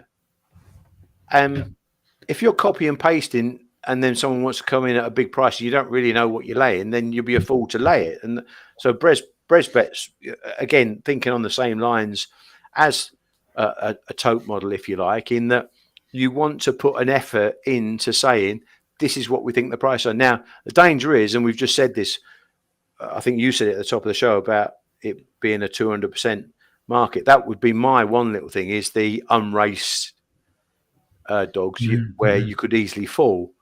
So therefore, those betting heats they're not going to be strong betting heats, because there won't be a lot of money put in there. So yeah, you will be winning your own money. But where you've got exposed form, strong opinions, that will be there. So it will be there. Go on, have your bet. And a lot of people just want to go and have their bet and leave it, Tom. They do. And don't get me wrong, I don't think there'll be too many people going, I've only ended up with so and so and so and so, because you should have enough people. And again, you're paying those people, so you're it is an investment. It's an investment to say, Paul, what do you think? Tom, what do you think? PL, what do you think? Put your prices together and say, they are now have your bet. Because we've just discussed, so many people go, well, I've said, I can't get on my bet. But we're all getting to this to realization, well, those were mythical prices anyway. So you've got to stop worrying about this copy and paste thing, but now find a medium where you can get a bet on. And, is the tote going to be into track as well? Well, that again, that's another thing that hopefully will take place. And we've been in talks with Orla Strumble for the GRI, and obviously Shelbourne would be a massive coup to try and bet on that. And we've got facilities at Lifford where we've actually got a clubhouse as well, so that will be utilised. We're hoping to get Wentworth Park from Australia, and Shelbourne Park. So, and all this commingling of pools, and the stronger the market, the more people you get betting into it, the stronger the market. So, and that's the whole ethos of it. That is, stop ripping off the punter. Give him a bit of respect. They're your prices. Now have the bet. Yeah.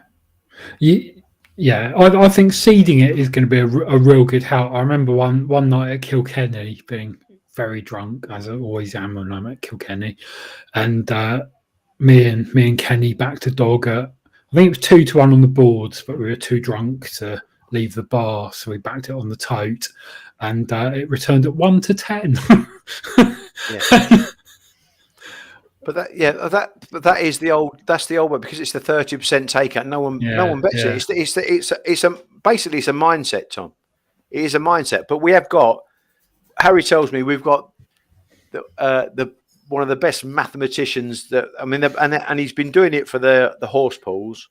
And Kit Alexander's name he was a jockey. His father trains horses, Nick, and he's a shareholder in Lifford. And he again knows the ins and outs of what's right, what's wrong with seeding, etc. So again, as long as you get the people that understand what it's all about. Jamie Hart of the Tote has been. He worked for Hills when he was with Ralph Topping when they put up the $250,000 for the Derby, which Rio Quattro won. So they understand greyhound racing, and Jamie's been a big advocate of pulling this team together that we've got for Lifford to prove it. We tried to do it at Nottingham for the Derby, which obviously I was at Nottingham at the time. Tried to do it at Toaster, but because of the small print with both ARC and SIS, you can't. They won't allow an outside tote to operate, so they want to stick to 30%, which no one bets on. Work that one out. It's Is that why Chaucer haven't done when he was on about it? Kevin Rose, he was on about doing that, wasn't he? Exactly. And he wasn't allowed to do it then. No, it's just no. It's because there is small print with every media rights deal, Paul. There's a small print which says you have to use our tote. Right. How do we read this race then, gents? I won 3 for 3 winners in the Yankee. So 2. I was going to say, I don't think you'll be winning with trap 3. I it's boring, but I cannot see past trap 2. What do you think, PL? No, I don't think there's anything between 2 and 4. Therefore, I've got to back 4. So that was the way I actually thought Narcos the Great might have slightly better early than Little Emir. He's got the better draw, don't get me wrong, because he's drawn the inside effectively. And I know Narcos the Great did edge off a little bit between the first and second bends, but he might just learn to run it a bit better. So I was probably 4 and just have 2-4 to cover me money. Yeah, I think 4 will improve more than 2 as well. I think they should be close. Me personally, I think they should be closer together in the market. I think 2 should be slight favourite. Don't get me wrong, but I think 4 is massive value at that price. 2's got a length on the 4 and the times, which is a lot in a sprint. Yeah, but times that's okay. But all I'm saying is I'm looking at the dogs going at the bend, and I don't think 4's. If 4 breaks, then 2's got to really do something to make sure he gets inside him. And I'm not saying he can't, because he can. I know he can. But my point is, there's very, very little between them. I don't think 5's going to get round 4, so therefore I think it's 2 runners, and I think 4's overpriced. Do you think they're a forecast, or do you think that there's a chance one might spoil the other? No, I think 2 should clear 1. Yeah, I think. Marco's a great one in the competition in Sunderland, didn't he? You'd never have him really as a sprint dog, watching him run when he won that competition in Sunderland, but he ran really well last week, and it was his first race for a while, wasn't it? So I can understand why you'd think they would be closer together, just because you'd think there'd be more improvement in him. Yeah. For his look round and for not having to run for a while. Yeah. But I was with 2, but it was odds against that backwards. All in, yeah. This is the Ladbroke.com 264 sprint final. Vacant trap in 3. Favourite is 2, Little Emir for George Cunningham.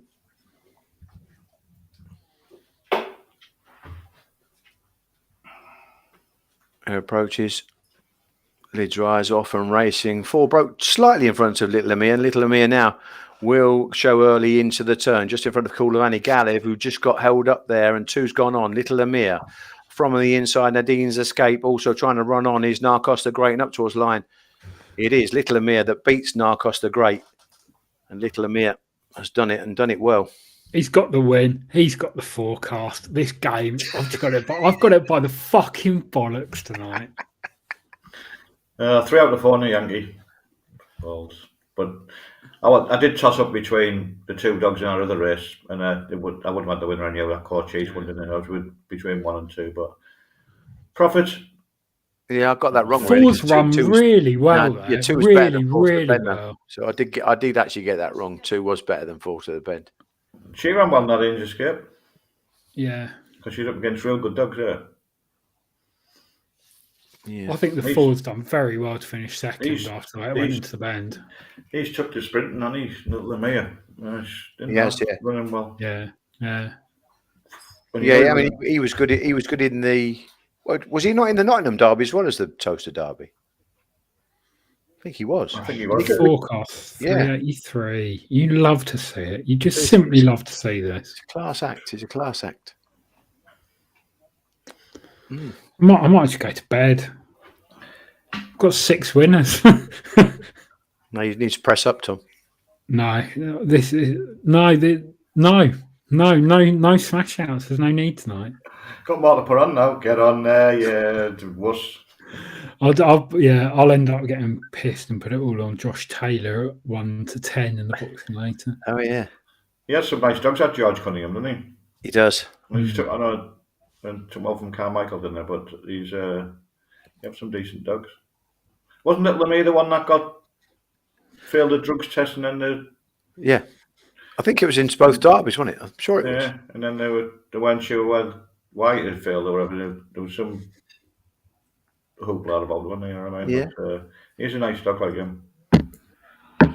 He's quick when he gets it right at the start. He's one of those. Again, there's another dog, isn't he? When he starts, it shows really good early. It's when he misses it and then puts himself on the back foot. But he's got good speed. It's July 18 as well, so he's not I know. Either. Yeah. It's just like you said, it's just how he's took her out. Well, certainly took them on more, anyhow. Yeah. You would have to think the way he's run them sprints, and they'll probably put him in because of fitness levels or whatever. But you'd have to think that if he'd been in the big comp, he'd have been running that with his early. But he stays, doesn't he? Yeah, 480 is standing his head, yeah, no dangers. Just wondering because he obviously had been up a while. That's better for a sprint for that reason.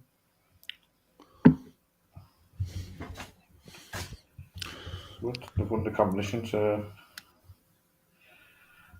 there's quite a long gap between the races tonight. Yeah, you're not doing Crave, are you? That's right.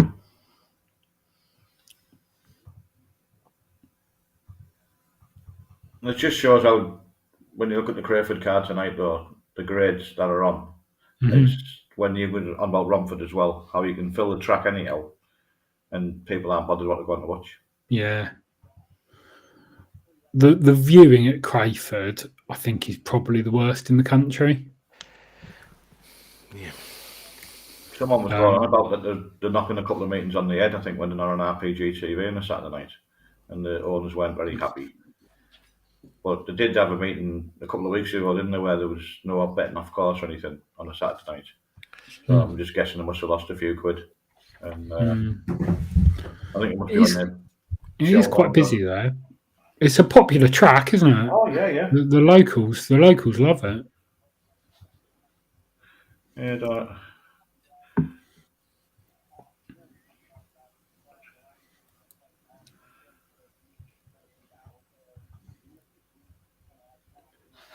Yeah, why they wouldn't put it on a Saturday night, even if it wasn't on RPG TV, even if it costs them a couple of grand.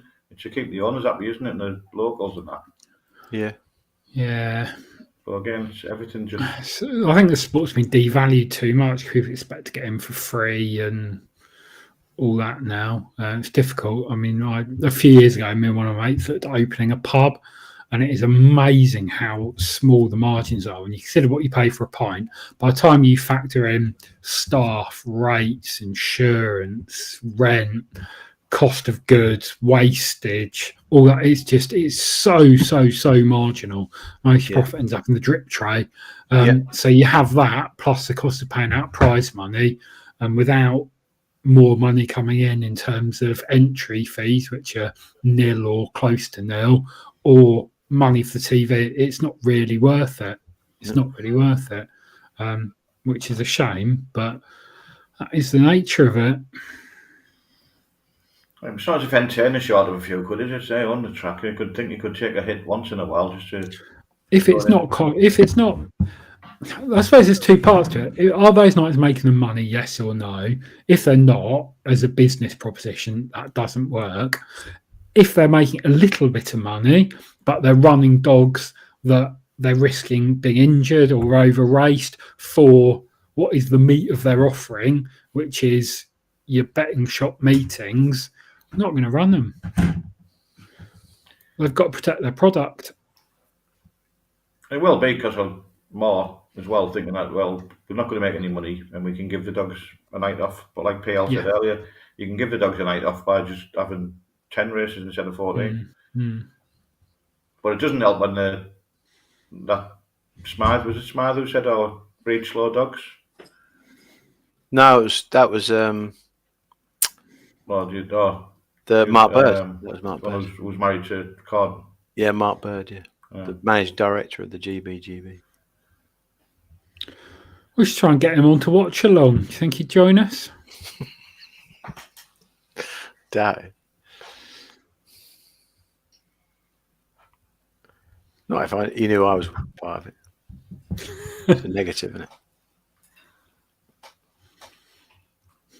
it? So, what would we do to overhaul? So, would we want to overhaul the sport? Is question one, because people don't like change, do they? They don't like big ideas. But if we had to come up with a big idea, here's what I would do. I'd bring in a heavy hitter from business. Eddie Hearn wouldn't do it, but someone with a bit of profile. And I'd go to a major bank and I'd say I want £100 million to transform Greyhound racing as a bit of an investment. And then I would put, how many tracks are there in the country now operating? 22 or something? Or yeah, something like that. 22. I'd put 3 million into each of them, or 5 million into a smaller number if they survive. The more viable ones, to transform the venues into something really, really high quality. I'd set a few million aside for really good, high quality advertising. I would pay Sky Sports to have a big fortnightly meeting with big prize money, big event, real bit of show to it. And I think that mix of higher quality venues, more publicity for the sport, and higher quality racing. Plus, you've got to chuck the money in for the welfare as well. See the GBGB or whatever with more money, get more of a pot, work out a way to ensure every single dog gets treated if they're injured on the track. Good retirement, etc. No question about that. Ensure it's covered to get the welfare box ticked off. And I think you'd start to generate something that could double, triple, quadruple the interest in it, and bring more people into the tracks. A few on there as well. Proper racing services, absolutely. You could spend 200 grand on each track and transform it in terms of digging it up, better drainage, better surface, etc. Change the distances at some of the tracks. Sort out Toaster, make it more of a Shelbourne Park replica. And have a product that's just higher quality. The product's been devalued so much. And then from that, turn it into a profit share with the tracks on it. So it would be an interest-free loan or a loan linked to paying back and providing a certain level of return on the increases, and try and create something that is a real high-quality product rather than what has been a race to the bottom over the last 20 years of the sport. I'd just start by doing racing Friday, Saturday night. That might help. Yeah, Like but you you've say, got to make it somewhere people want to go. Yeah. well, yeah, I understand that. Yeah, but And it's not. people, It's I mean, not at the go moment. to Sunderland on a Friday night. We used to go to Sunderland on a Friday night. The place we mobbed out. Saturday night would be mobbed out. Newcastle, You know, yeah, it was mobbed Newcastle. out. You know what I mean? Newcastle, It's the track, the stadium is a shithole. oh There's yeah, no other way to describe it inside. It's like something from the third world when you go yeah, in there. And the track itself, perfect. People there, really nice. The level of investment is absolutely pathetic. yeah. You look at bars, you look at the Revolution chain of bars. They do a refit of their bars every 3-4 years. They make Yeah. millions and millions of pounds, and they don't go, we're making millions of pounds, let's just fucking let it fall to shit. Every 3 years they go, what's the latest trend? What do people want? Let's just rip the whole thing out, get it looking nice, and then we go again in a few years' time. Nowhere, not a single track in the country has had the vision to do that, and it will not attract young people. If you're on a date to girlfriend in Newcastle, like you just think, what the fuck is this? Where have you brought me? Yeah. And you could say the same for Doncaster, say the same for Henlow. Romford's not disgusting, but I wouldn't say it's trendy or anything like that. I love racing. I love going to tracks, but they're just missing the mark. And people are getting the people who love going racing, supporting these tracks. They're getting older. They're going to die off. It's getting And it's the thing getting is, our John, next now, generation in. yeah, and the problem is why the current people have got all the power. They'd be happy possibly if it to not even have night racing. Yeah, I agree with you. That's what I'm saying. I actually think since COVID, they actually see not having people at a track as a positive. Yeah. Just having a media rights deal, and you're right, Tom. The first thing you said was about obviously money and Sky.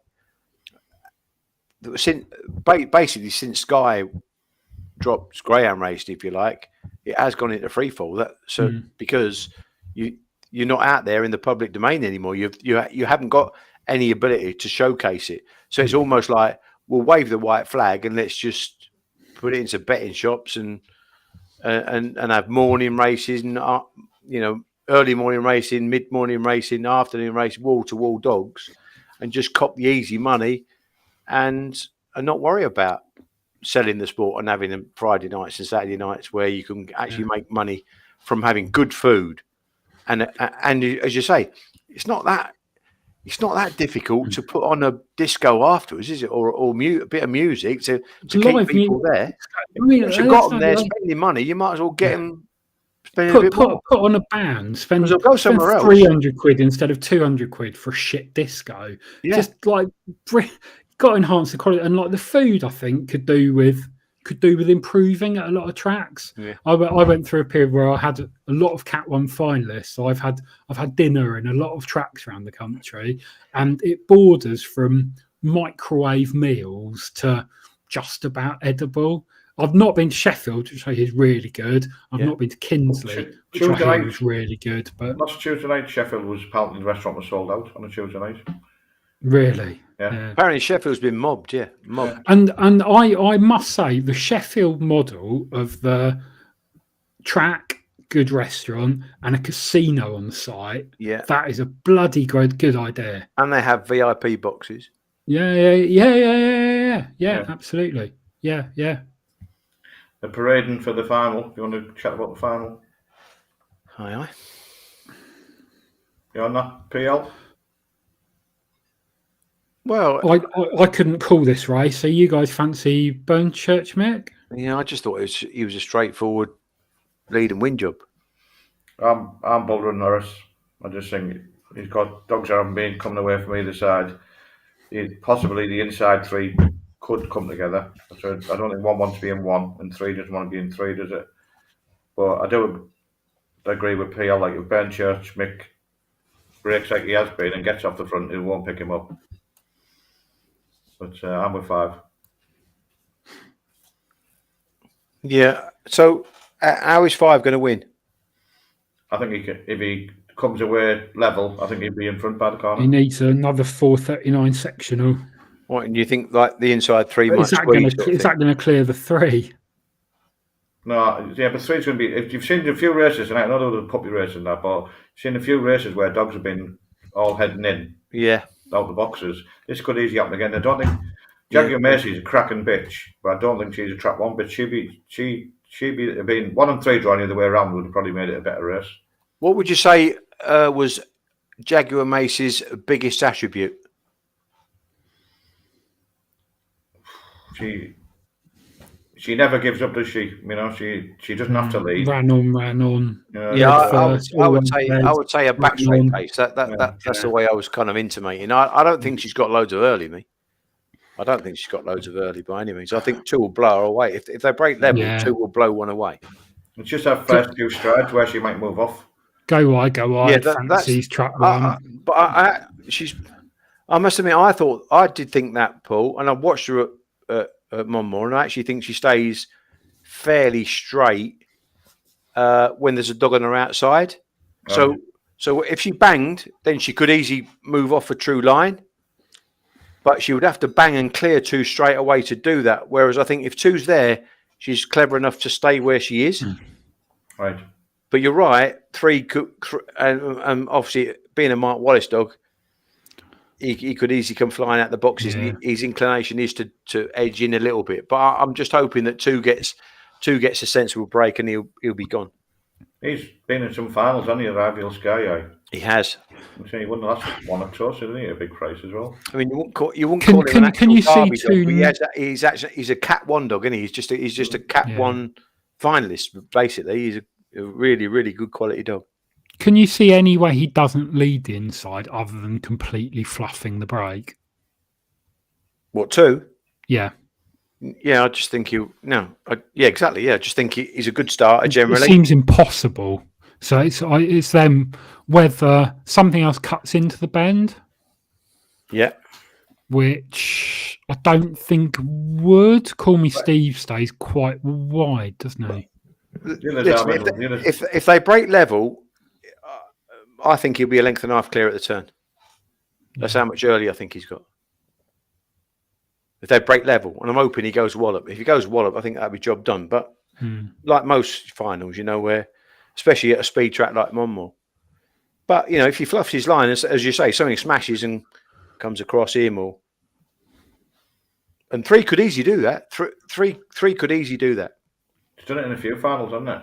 It's like gone through the heats and as it's progressed, seems to have... it's improved 7. Yeah, 3's improved 7 spots on the sectional and 2 races. Yeah,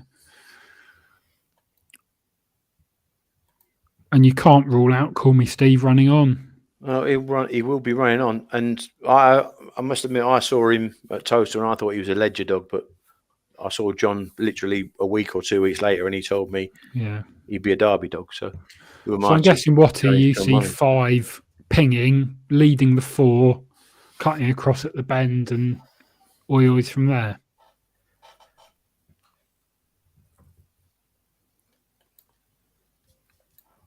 You gone? All right, still there.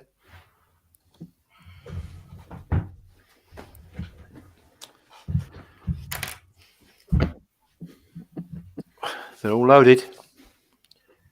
The Ladbrokes Winter Derby. £10,000 to the winner.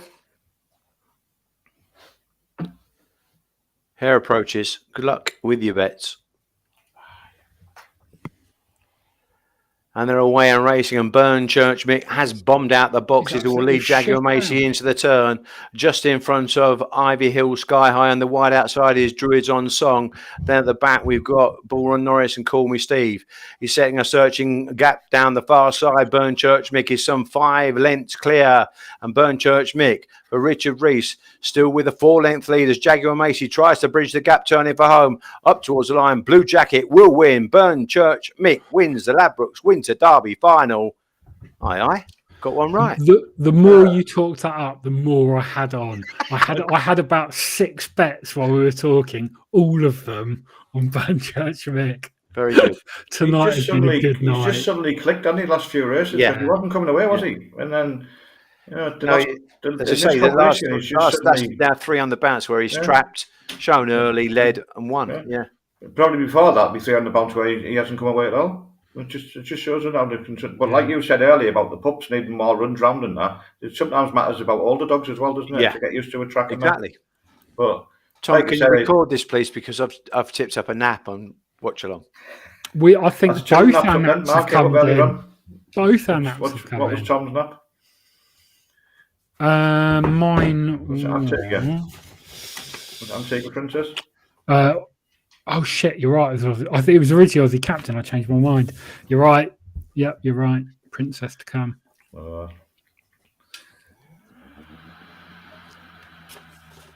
These are when you're on about there. These are the race now. Corn off of Crayford PL S1 4-dog race. Yeah. And the bitch in the favourite for it is Trap to Line, the one that your bitch picked up. All right. Was that in the S3? Was it S3 that? Or It was an S3, yeah. I bet the next time I said you ran really well the next time. Yeah, you did, yeah. You did. But it just shows how well your bitch ran that time to pick this up.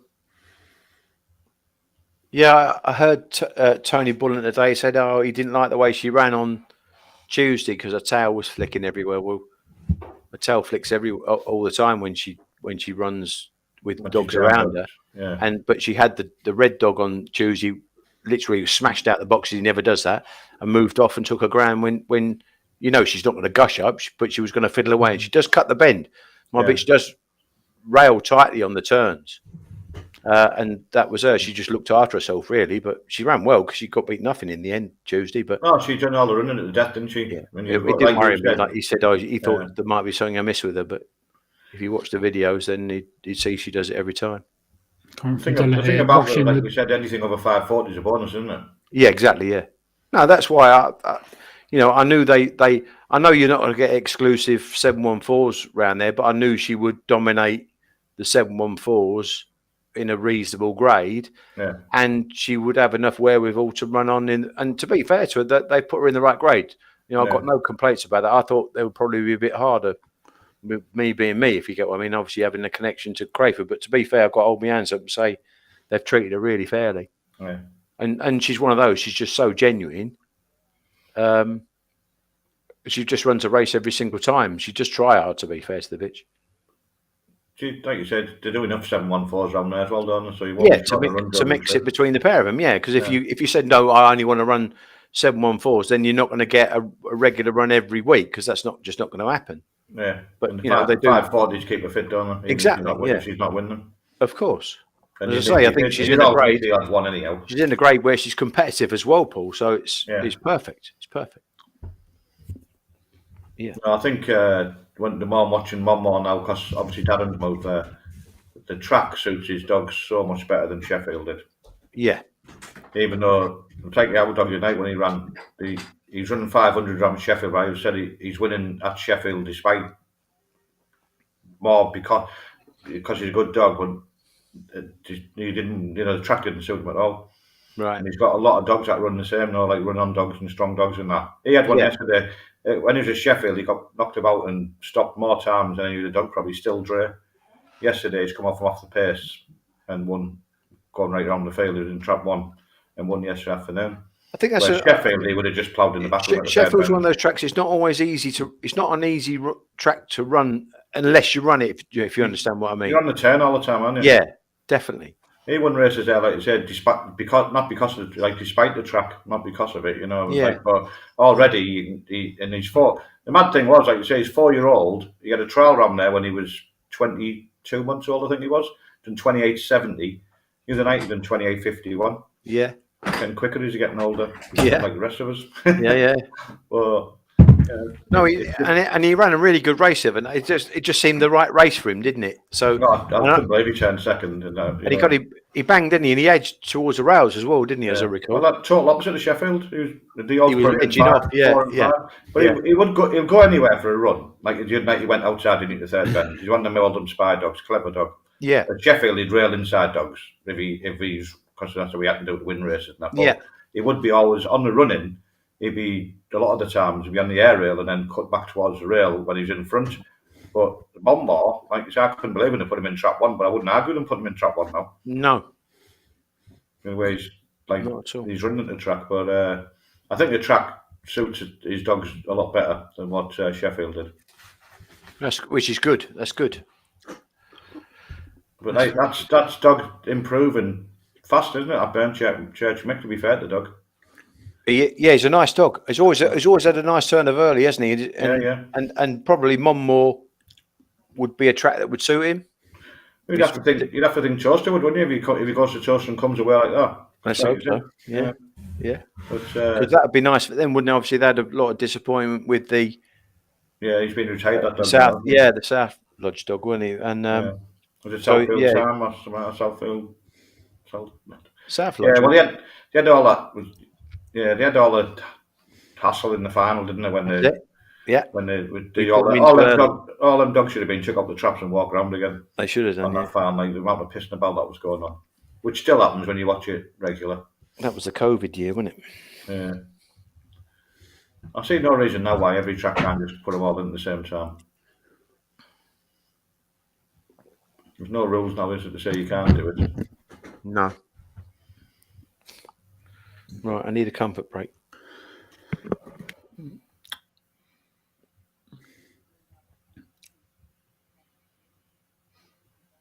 Okay, go through some of the comments. Why would you put money into bookmaker tracks? I would make bookmaker tracks buy greyhounds through trainers, keep the strength up. Yeah, they're the ones with the best prize money at the moment, so that's the difficulty. I live near Peterborough. Peterborough is my local track, but you would never ever have been able to get a dog to pay its kennel bill each month based on the prize money that was at Peterborough. So I ran my dogs at Romford because the money was there. So it is economics, but then people aren't putting the money into those tracks to make them better. So it sort of spirals. It's a tricky one. Paul Wing says the Sheffield food is outstanding. So I have heard. I did go on a diet once, and I was doing really well. And then I went to Sheffield. I wasn't in the restaurant, but I went to the snack bar. I had 3 burgers, and that was the end of that diet. Go wide says, ask Eddie Hearn what Leaving Sky has done for publicity for his boxing shows. So I assume you mean not so well. I like my boxing. I think part of Eddie's problem is his prized, valued fighters aren't doing very well. Most of the female boxers, who, to be fair, he's done a good job of promoting, are not doing very well. Are getting beaten most time. AJ, who's main show pony, obviously got well beaten by Usyk, and he hasn't really got that next generation of them. I suppose that's shown by the fact that tonight, Saturday night, the big night for boxing, is a Sky show. Josh Taylor, and then he's got a Coley on a Sunday night at the O2. So, yeah, I think being a headline feature on Sky, there's a lot to be said for. And as PL said earlier, Greyhound racing leaving Sky Sports really felt like the beginning of the end. What do you think, Watty? Yeah, a bit of a death knell, wasn't it? Everyone who had dogs run on them shows always seemed to enjoy them and everything. And like we said, minimum 500 quid. The winner then, wasn't it? When that's going back a few years. Yeah. As an owner, I had a few dogs on the Sky meetings. Don't think one ever won. But turning up, being interviewed on Sky Sports, it's really fucking cool. It's really cool. And it's special. Those nights really were special for the sport, and they were always a real occasion, lots of hype, lots on Twitter. And I kind of see those as my glory days in the sport, really. Brought a lot of people togetper, because there was talk about it coming back, because Kenny in our syndicate had a chat with Mark Bird. I think he was having a moan up on Twitter, and Mark Bird messaged him, and he had a chat with him, and he said, "Oh, we're really close to bringing it back on Sky." So we all expected it to be, and it fell through. Now the rumor was, and I don't know if this is true, the owners of Royal Ascot didn't want. They'd done a deal without the races to show Ascot on Sky, and they didn't want the likes of Greyhound racing to be shown on the same platform as them, because they thought it devalued it, being a lowly sport like greyhound racing. I've no idea if that's true or not, but that's the rumour for why it didn't happen. But then graded racing has appeared on at the races, albeit they treat it like some pathetic little sideshow. The Greyhound commentators, and I think it's bang out of order, and I won't watch it. I'd rather watch on a bookmaker's app on my phone than watch the coverage they have, because it's just pathetic. Devalues the sport. I know we have runners in Sunderland and I don't watch it if it's on there. Just watch it on my phone. Conor Bent heading up at all efforts behind him. Yeah, agree with that. He's not got much else, has he now? Paul, bookmaker tracks, best prize money, worst surfaces. Yeah. Dylan was saying earlier about these big nights because they switch straight from that final to an S1 at Crayford.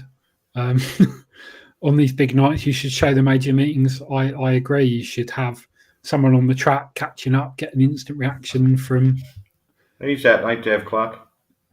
And one more. Yeah. But like you said, if the bookmakers want Crayford on, don't they? That's a problem. But yeah, an interview with Winning Connections won't make them any money, but a 4-dog S1 at Crayford will. Yeah, exactly. We've had it when it's been basically going across to the Derby final when they go in the traps, haven't they? Because of whatever. But you do need RPG TV, though, don't you? Massively. I think RPG TV is the best thing in Greyhound racing for all its faults. Yeah, and the format changes we'd like. I think it's great. I think it's reasonable quality as a production, and we get visibility of all these tracks now in high definition, and they're picking up the big Irish meetings, which is good. And without it, we would be watching on our phones on a bookmaker's website, and that's no way to digest meetings. And they're doing a lot of sponsorship as well, aren't they? So you can't knock them. Lorraine was saying she thought that that S1 might be a void race. Traps open late, apparently. Right. Crayford. What time race would it have been? About 8:03 or something? 8:05. So no, because results are flicking over. They open slow, apparently. The traps open slowly, apparently, she said. But that's again, isn't it, when they've got these meetings and they can't change the sort of thing where they cannot change your times under any circumstance, right? When you've got a final at 8:03 and then you've got Crayford at 8:05. Yeah. It seems a bit strange, doesn't it? Surely could. You would think they could just change the times around the bit. It's built around the shop, isn't it? And when the shop's open and where there's meetings at the shop. Like Romford finishing at 9:30 instead of 10:40, it's just a tragedy. I used to love starting at 6:30 as well. I used to drive down after work often for it and have just great nights out. Yeah, actually, now you've said that, I wonder actually how long ago was it since it changed to an early start? Because obviously they've always had early meetings, but then the Friday nights, used to. Was it a 7:30 start generally? 7:30 start. Yeah. And that's changed. Probably 5-6 years ago. It was when it fell off RPG TV. Yeah. It changed because they wanted it for the bookmakers' shops instead of TV. Yeah. And then Race Post TV picked it back up again, yeah. Yeah, because it used to be Hove Thursdays, you had all the opens. Yeah. And then Romford Fridays, and I didn't go out on a Thursday or Friday for about 3 years because I loved it. Brilliant. Just brilliant racing every week. Yeah, so when I lived down there, I used to go on a Friday. Well, not every Friday, funny enough. More there, never missed a graded meeting. But the Friday night when you did go, always mocked and a really good atmosphere on the steps and everything. Yeah. Yeah, it's a social night, yeah. Yeah, definitely, yeah. And yet it was social night, but it was a lot of sort of like-minded people, I suppose, went because the racing was so good, yeah. Dog people are great. As an adult, it's difficult to make friends, isn't it? I've made more friends as an adult through Greyhound racing than I have through any other part of my life, work and definitely. football and whatever. People in greyhound racing are good people, I find. They're good lads. They like a laugh, like a drink, like a bet. Proper people, as they say. Yeah. Exactly. 100%. Right. Have you seen the price on I Am's a Dream? Sure. It's shorter than short.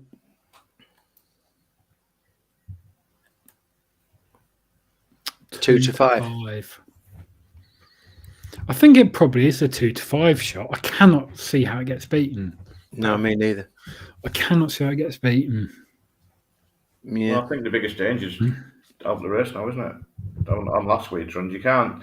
On last week's run, you can't see Betty's boat getting home over the longer distance, can you? No. No. 5 ran on strong last week, but the bang railer. 4's the bang railer. So 4, I think them 2 would have been better off drawn inside Betty's book. So I think 6 is probably the dog to be second. But it's Dylan's put that up. Thought 6 to place in the next is the best bet of the night. So when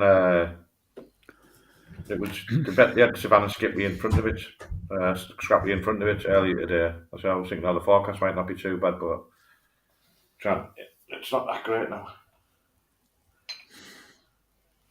And excuse me, will 3 lead for?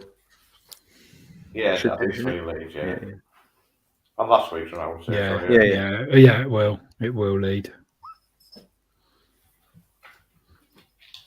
So we're 6 to run on basically at that point. I think so. Yeah. We did get beat by 4 last week, and that'll get the 35. Yeah, it could do easily.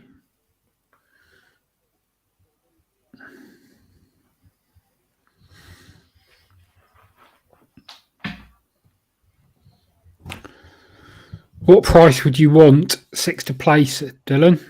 Let us know. 2.1. It's 2.1 at the minute. Is that the price you'd want? Droopy's good time. Richard Rees. That's a very good draw.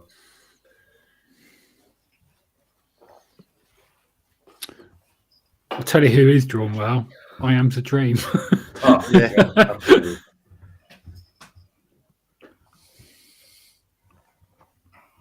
It's 8 to 15 earlier.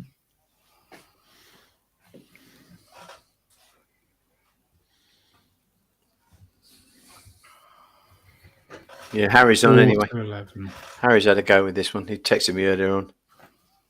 8 to 13 with Ladbrokes it was. Yeah. 8 to 13. That is a good price. Dylan has bet the 6 to place. 2.2, 2.1. Right, that's good.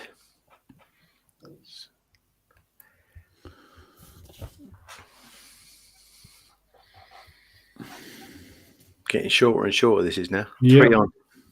It's what always happens, isn't it? It's like the favourites, the first 2 in the betting prices tend to collapse, and then I remember one a while ago, they hadn't even had a run around Central Park, and it did look a good thing, but over 1 to 2 went off for 2 to 11 in a sprint and got beat. But I'm thinking nobody in the right mind's backing the dog at 5 on in the sprint, either. But this is the proper 6-bend trip as well at Monmore. This should have more than these. This 6:30s drive you mental, but the 684s that's the proper staying trip. We should have more of them, in my opinion. Right. Here we go. The Ladbrokes dual distance stayers final.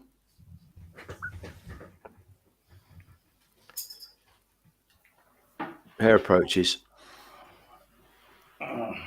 Lids rise and away and racing to a fairly level line. And it's Betty's book that will show the best early pace into the turn and lead from Droopy's Good Time on the outside. Then a gap back to Savannah Scrappy. And then the favourite I Am's a Dream has turned in a pitch in 4th. And 5 Long Aces Kim is at the back as 6 takes them along and now skips on. 2, 3 lengths clear.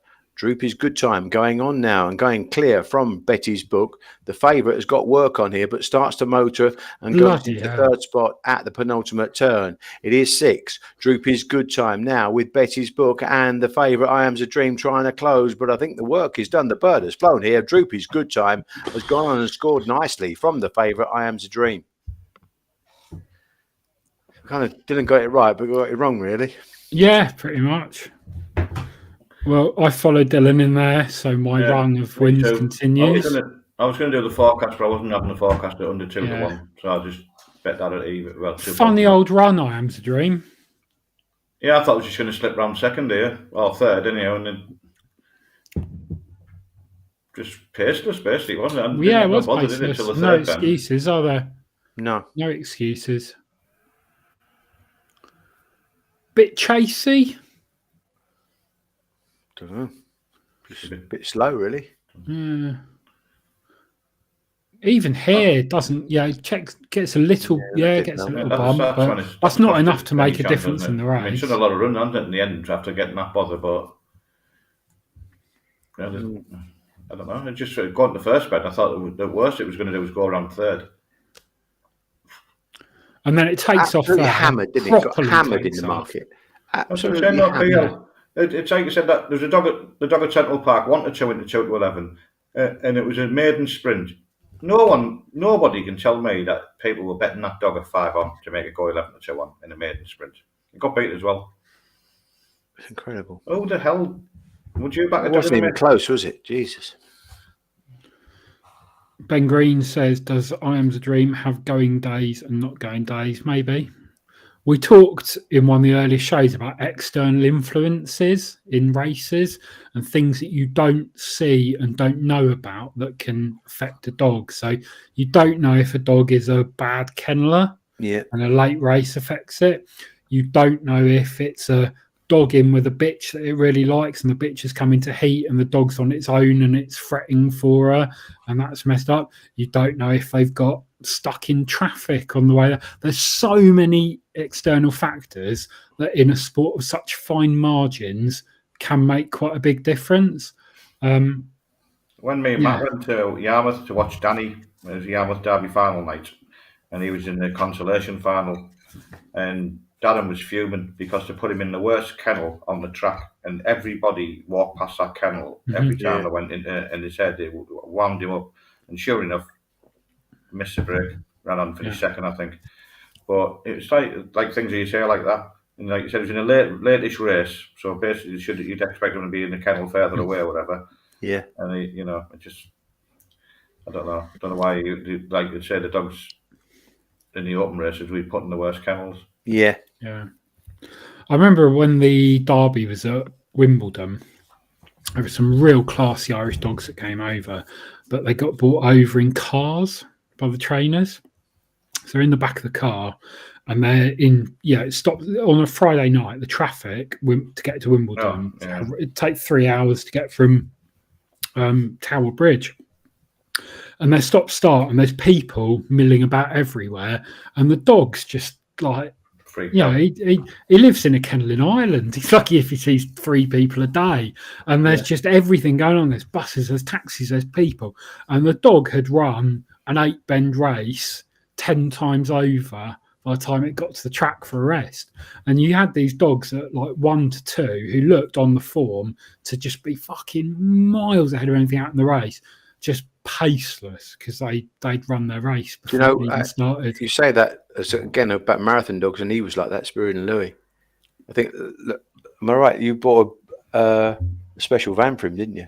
Bought a Vito van because he was the same. We put him in the back of the car, he just fretted, and he wouldn't go in a cage. So we bought a Vito van, and there were a couple of cages in there, but he had the run of and he used to literally put his head on Lorraine's shoulder as she was driving and have his head out the window because that just made him feel comfortable. So again, like you're right about learning to know about your dogs and things like that, and put them in the back of a car or a van. It's a water. So some dogs that get that comfort from being enclosed in a little confined space. They get a comfort from it. I know. I think Lynn Cook as well. She said the same. Or I think probably Lorraine did the same thing. Where you got the mag boxes. Sometimes you can put a dog in a mag box, not even have the thing switched on, but they like the comfort of just being in there, that enclosed space, and they feel comfort and warm. It's a bit like, I suppose, being in the womb. Maybe, I don't know. That might be a bit extreme, but that sort of comfort area. And so that's a real valid point that you've just made there, Tom, about external things that punters don't know about. Literally taking your dog from the kennels to the track. It's a massive thing. And greyhounds are routine as well. Massive routine. So you're right. So say an Irish trainer goes every week to Limerick and takes his dogs in a van, and that's great. And all of a sudden he takes his one dog to the English Derby and travels in a car. It can make a world of difference. Yeah. So that's a good point, Tom. We had a bitch, and as soon as she got a race feed, and I didn't have knew she was going racing, she just stand there barking all the time. Yeah. She was running around for the 1 point stage Spitfire. And she was cracking bitch for us. She won a maiden open on Romford. She won A1, S1 at Romford. She won, off the back even 20 away at Sunderland. She won an A1 at Sunderland. But as soon as you put her in that van, she'd lay down, go to sleep. And you take her to the track, and you had to wake her up to take her out to run where everyone else was going nuts at the track. And it was like, how does that, you know what I mean? But she knew she was going racing. And then again, she was a greedy cow, so she's probably barking for more dinner more than anything else. But, but she knew she was going racing, and she'd stand there barking until he put her in the van, and that was it then. Sleep the rest of the night until she raced. But they do all have their own way. They are mad for their food. They just get so het up because they think it's dinner time. Yeah. We've got one here, even indoors. He's just mad. He's as quiet as a mouse. Yeah. And yet, when he thinks it's dinner time or breakfast time, he'll just bark his head off. Yeah. And that, like Tom said, that is the difference between winning and losing your race. Yeah, we had one like that when we were flapping, and he guarantee it every day. And 12 o'clock, he'd just come to the gate and start barking. Yeah. As if he had an alarm clock, and until he'd been fed, he wouldn't shut up barking. Yeah. It's amazing how you would think he had an alarm clock, because it was spot on every time as well, just about within a couple of minutes, But like is that the other thing where maybe Lorraine's here as well? When a dog gets a race feed, he probably then actually knows that he's going racing. Yeah. Mm-hmm. Because he had his full dinner. Yeah. Oh, without a doubt, that. Yeah. And they're starting to get ahead up then. Like I said, that bitch used to back. I mean, she was a greedy cow, right? But when I brought her home as a pet, she was greedy as hell, but never changed. But I don't know. She knew she was going. We convinced she knew she was going racing. It wasn't because she hadn't been fed enough, Yeah. And it definitely. And then but as soon as she went in the van and she's asleep all night until she raced, whereas other ones can get ahead up from then go to kennels, be bad kennelers. And then there's another bitch who got run to Sunderland. A few times, I'm convinced she needs to be in an early race, but for whatever reason, just won't put her in an early race. I must admit, I think greyhounds, because they like routine, therefore they're very aware of when their routine change, when something different happens. That, as you say, it's almost not. It's like an inbuilt thing inside them. It's almost like a clock thing. It's really, really weird that they're very, very knowing. Very, very knowing breed. It's just that's what makes them special in my eyes. But they kind of seem to know. They seem to know what's going on, and when you break that routine or something changes, they can sense it. Yeah. We've got to the kennels tomorrow and check treats and that for them, and you're walking them, and they've got more interest in being in your pocket than they ever going to walk. To start with, because where's my treats? You know what I mean? Once a week, but they know they're getting somewhere, and even. It's just mad how they are. But it is all little things. They all have their own way done, and it's a good training those spots of different things on, and that's makes a difference between winning and losing. Exactly. That's the thing. That is the art to train, is spotting the differences. Yeah. That's why I think my missus was so good, but there you go. And that's the difference between trainers and dog keepers as well. Exactly. The ones who really... I think some of them just leave no stone. And I mean, to be fair, Mark Keatley was one of the best like that. And I suppose you've got stories with Darren and Carol as well, Paul. But they are first class. Darren and Carol. It's just the little things matter sometimes, just to get that extra I mean, even TD used to say to me, even if it's a head or a short head, he said that's the difference between winning and losing the final. It is. Not getting paid, isn't it? Yeah. Marginal Getting paid, you're right. gains. That's what they call it, isn't it? Getting paid is probably what he's Yeah. You're right, Paul. Yeah. Yeah. He used to have on the his kennels. He used to have financed by the Wimbledon bookmakers. I think something like that. He's got on his kennels. Yeah. Bless him. Yeah. Darren and Carol have got some stories. They wouldn't want me telling them, but we'll have to invite them on one night and see if they're willing to. Some of them are just incredible. I won't get out all with Darren. Bloody hell, good luck with that. Yeah. He doesn't even tell himself. No, we tend to have a smile on here, Tom, so he'd be useless on here. I've seen him smile once. I think we'd won a cat too. That's it, yeah. You must have found a fiver or something like that, probably. Go a few comments. Ben Green, we have an open class sprinter here. Never been out of the top 3. Only goes on a lead when going to the track. Has a nutter on the lead.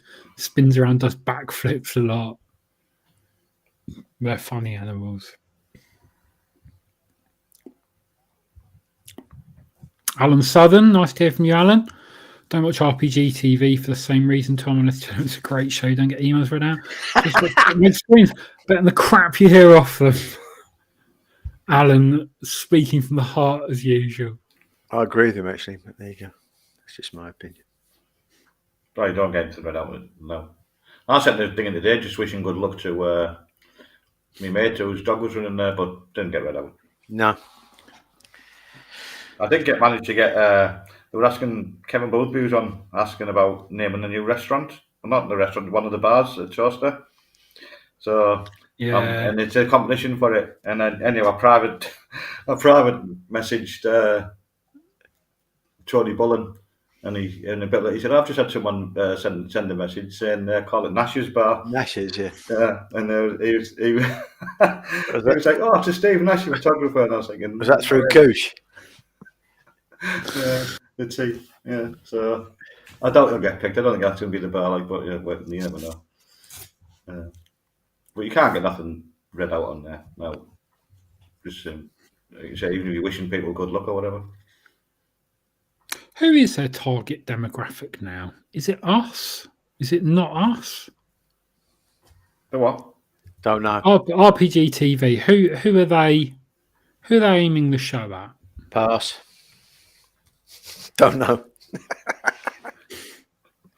Tina from Boston. Huh?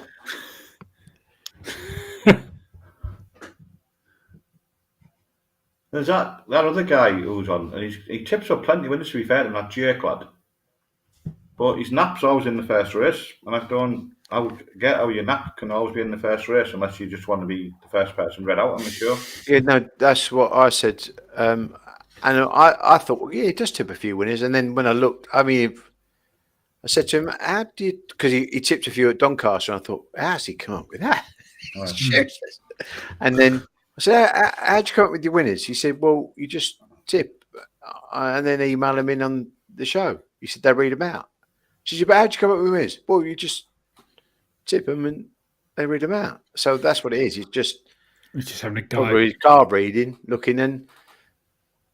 Yeah, I think I looked last week, and all this boom, all the boom merchants, boom chicken dinners and all that. Yeah. That you just know, didn't you? So, he likes a Rocky Road cake for a treat, and it just bless him. You know, listen, if he likes his name read out, then all well and good. And you know, I say every now and again, like you said to him, right twice a day, innit? So it's gonna.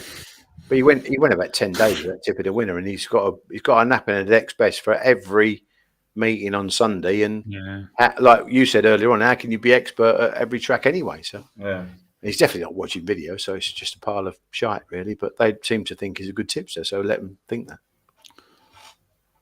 Well, there's a few of them on there saying they should get him on the show, but he won't because he's obviously not all the tickets, so it's not going to happen. It wouldn't be a good watch, right? Now, I'm not. James has said Tina and has then said, sounds like Tom tonight. Oh, no, sounds like Tom tonight tipping every winner. Okay, I don't sound like Tina. Right, we've got that clear. Yeah. Cheers, James. What, have you tipped track 3 every time, Tom? Is that what it is? That used to be a reasonable tactic. Because track 3 always wins on a Saturday. Yeah. Huh? It was a reasonable tactic a few years back at Romford on a Friday night. But, It was, it was a solid tactic. You know what, James? When you've got to blow your own trumpet when you're on a rare winning night. You see, I totally agree with you.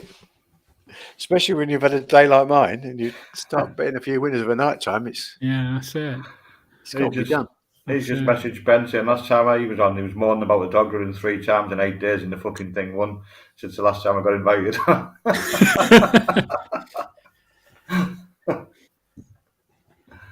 I moaned when I was on their on RPG TV last that there was no 6 bend competitions for 4 months, and then they put 3 on at exactly the same time, and that got me banned.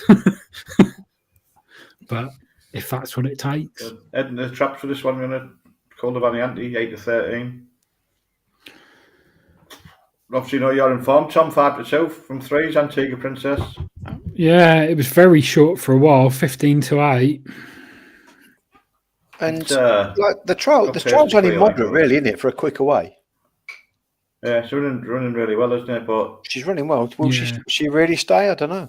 Yeah, the thing is, if you went I wasn't sure when they first ran about it, she'd say 5-7-5 around Romford, but she obviously does, doesn't she? But yeah, Ante was better than her around Romford though once she won the competition. So yeah, got the draw on the inside. If she can, you can't see her back running her, can you? You know what I mean? So, no, I must admit, I really like the bitch, but whether she's really a 6:30 bitch, I wasn't convinced. I know it's an easy 6:30, and I know she's probably got the draw to go bang and get to the front, so it makes it easier. But I just thought, if in a solo, would she not do better than 38.04? It was first look, though, wasn't it? Was it first look? Yeah. Without watching the trial, you don't know if she swung off or because actually, she's been 480 as well. So, right. But you're right. I mean, there are different boxes, but it says, listen, it says very quick away. It might not have been very quick away. Yeah, it's like you said, Cullivan or Ante and the way it ran around Romford, and if she comes away, because she'll have to come away because it blows bang railer, isn't it? If he traps in front of her, she's going to have nowhere to go. But if she comes away and goes around level, you would think she would beat 5, wouldn't you? Even on the Romford runs without looking at her other runs. But this is another one, like we were saying last week with Belmore Sally, and another one from the Nottingham Puppy Comp, which is another always produces good dogs, doesn't it? That and the Monmore one. But he's a good dog, Ballydog Luigi, but he might stay better than what he did earlier in his career when he was tried over 6:30. But tough to beat her as drawn, I would think. I'll call her on the Ante if she comes away. Princess is getting very backable, 3-1 on the machine at the moment. Well, that's you. She's nap, isn't it? Let's get the full house on naps. Yep. I don't need it now. On one of my accounts, I had £8 at the start of tonight, and I've turned it to £481. Very nice. It's very good. Wish I had an account to do that with. Must be lovely playing on accounts. I've not got many left. Well, no, I'm not going to say what I was going to say. No, I'll stay quiet on that. He was good enough to put me a bet on his Bet365 account. We won't talk about what happened to it. Yeah, we don't. Just like we don't talk about taxis in Wimbledon. Actually, he's on later. Barry. Yeah, it doesn't want to do that. I put a thing and saying how ironic it was that they talk about not getting on and having Betfair Barry there at the same time. Yeah, it's funny. 6:30, the better late than never stakes. We're looking for Coulivan on the inside. Hair approaches. And away and racing. And Cordovanianti on the inside will just about lead with Lemon Peg on the outside for company. And in behind these comes Antigua Princess. And then we've got Surprising. Full circuit's a race, and Cordovanianti is steering a middle course, but has the lead of some 2 lengths round the 3rd and 4th turns, and she's skipping on here. It's Cordovanianti, around about 4 lengths that are good over Lemon Peg, and now making ground is Antigua Princess to move into 2nd into the 5th turn. And Cordovanianti, she's shot 6 lengths clear. Cordovanianti is going to come home alone here. Cordovanianti wins it, and wins it well from 3. You may just get up for second, Surprising, in front of Antigua Princess. Very, very impressive. Why did we doubt? Really good run. Really, really good run. Yeah, 5 hasn't come away, has it? And No. done a bit of running 5, but it needs to be off the front. It does. Yeah. I'm not sure it stays like. It's running to the back of 6 almost immediately. That at this point, I think it's got a bit of a chance. Then the 6 forces it out wide. If it was inside of it, it'd be on the tail of 1. I don't think anyone had a chance when the 1 led. No. Probably the strongest dog in the race has gone round in front. Yeah. Fair play to Angela Harrison for bringing the dog down. Yeah, she's quality.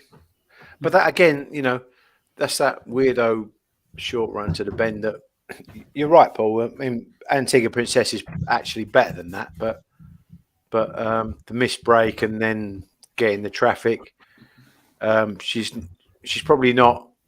I don't know what is it, 8 lengths worse than Cordovanianti, but draws with races, and you can see it. Cordovanianti coursing the hare for much of the contest, and yet she was perfect on the rails from traps to first bend. So yeah, I think that you wouldn't want 5. I think 5 would want to go any further, would you? It's a problem for it.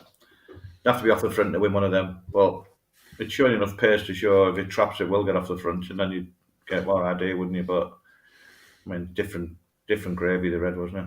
Yeah, and again, this is a funny thing because a solo 480 out of 2 they've put middle, and a 2-dog 630 and they put middle, and yet they seeded a rails, and you think, wow, how can they do that? But when you see there, when she's coursing the hare, she has moved middle, almost middle to wide, and yet I never felt that she was moving off violently from. Well, she's took lengths out of them from the first traps to the first bend, yeah. So by railing. So it's that sort of thing. When a dog gets to the front and sees clear daylight, can really confuse the issue where you put a middle comment, and she was middle. Don't get me wrong, but it can confuse because she's even at Romford, you wouldn't say, oh, she doesn't want track 1 because she did rail at Romford. Yeah. So all dogs are different. All dogs are different, but and again, all those head-ons that I had at Toaster, they simply bomb-bombs. I've got to tell you the truth, but she's definitely a railer, Cordovanianti, and yet she's got those middle comments. But she's one thing you can take out of that: she's very, very fast, and she stays. Like I was saying last week, though, when we were talking about match races, and I said how many people would go to Newcastle just to watch Cordovanianti against Belmore Sally? Yeah. And now if you put a 640 race on or a 670 race, you were saying last week, will she stay Cordovanianti, and you wouldn't, you'd have no doubt about it staying 670 now, would you? Yeah. I don't think, I know it's a tougher track Newcastle than Monmore, but you would think Cordovanianti would get off the front more times than she wouldn't against Belmore Sally. I think so, yeah. But it'd just be such a, like I said, when we're about like different things, and then you'd have two sort of like fields of people that would be on Sally or on, it'd be a good bet night as well. Yeah, definitely. So it won't happen with it, So, what we do is we'll have a crowdfunding, Tom, and get all the watch-along people to sponsor it. We'll have a night out in Newcastle. Yeah, like it. But there's so many, isn't there? When we were discussing it last week about match racing and that, and like you say, that's just 2 dogs that just happen to be based at the same track, even if they're not running there very often at the minute. Yeah. But it because massive interest, I think, and then you've got all these other good 4-bend dogs around and stuff like that. And even if you could do like Ben Church Mick, if somebody wanted to have a go up against that, say, you could have one at Monmore and one at a different track. Yeah. And even a decider if it were one each, toss a coin or something, whatever. But just like you said last week, there doesn't seem to be any incentive to do anything different.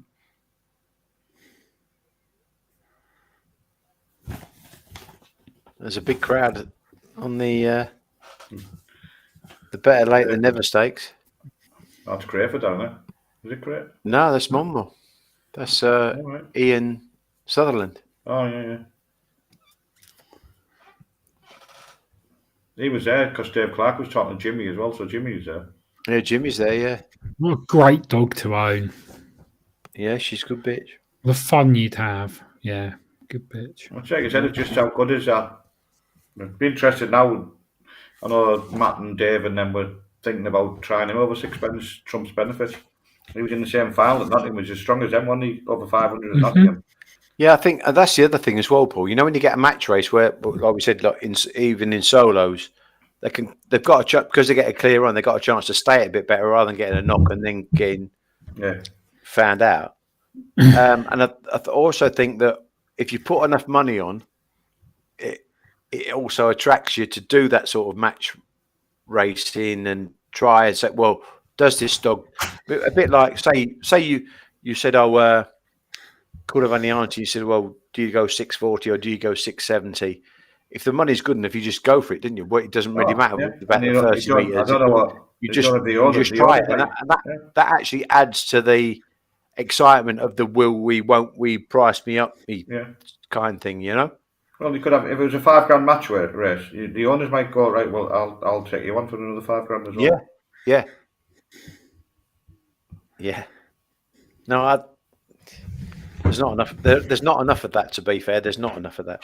I think I said last week when we were on when the match race I seen at Spennymoor flatten, and I had to stand at the second bend to get on the wall. There was that many people there. Yeah. And that was at the flatten track. So that was. I wouldn't think I want to hear it was now like, but they can be good, and it's like I know that David was on about the Speed Star thing, wasn't he, and doing it sort of in that format. Yeah, definitely, yeah. But I think it's all about getting sponsors and things like that, really, to make it attractive. To say, well, these dogs are coming here because they want to win some money for, and even if it's a 2-dog match, it doesn't matter. I think because a lot of the time the danger is you have those 6 dogs and then 4 of them get put out the race at the first bend anyway. So I think that's the beauty of match racing is generally you're going to get a clear run and let's see who's the best dog. Yeah. And like I say, you've seen races, haven't you? Now there have been 3 dogs at A10s or something, you know what I mean? And there's 4-dog races last week. Yeah. When we were saying why didn't they put a 4-dog marathon on rather than a 4-dog? Was it the A10 or something, wasn't it? Yeah. And so they can't. I don't know why. Don't think really is an issue because the books will probably take more money on Belmore Sally checking on Colavani Anti than they would in an A10 at Crayford or anything. Of course they would. If they pushed it. Question here from Gerald McGrath. Evening all. Hope you've had a few bob on the Winter Derby winner. We did. Question for the panel. If owned trained Belmore Sally, would you enter her for the Irish Derby? English Derby. English Derby, sorry. No.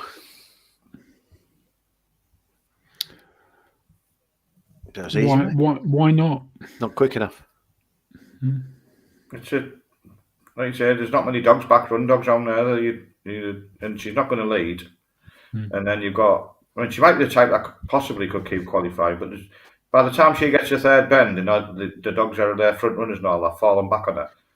How many times you watch a race at Toaster where you see a dog fly down the back and you think, oh, it's coming to win now, and then it doesn't make any ground up whatsoever from the third bend onwards.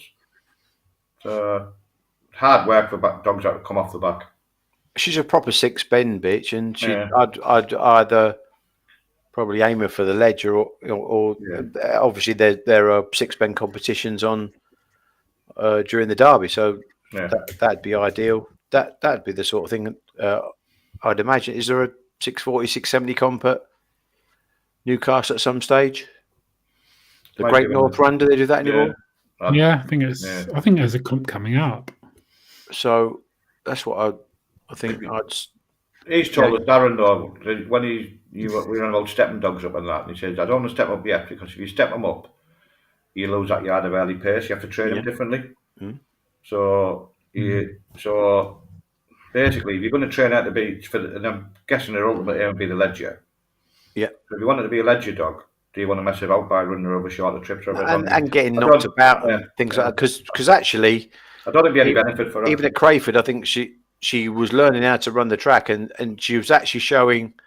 Again, we're talking about Crayford, so early pace, if you like, in a 8-bend division.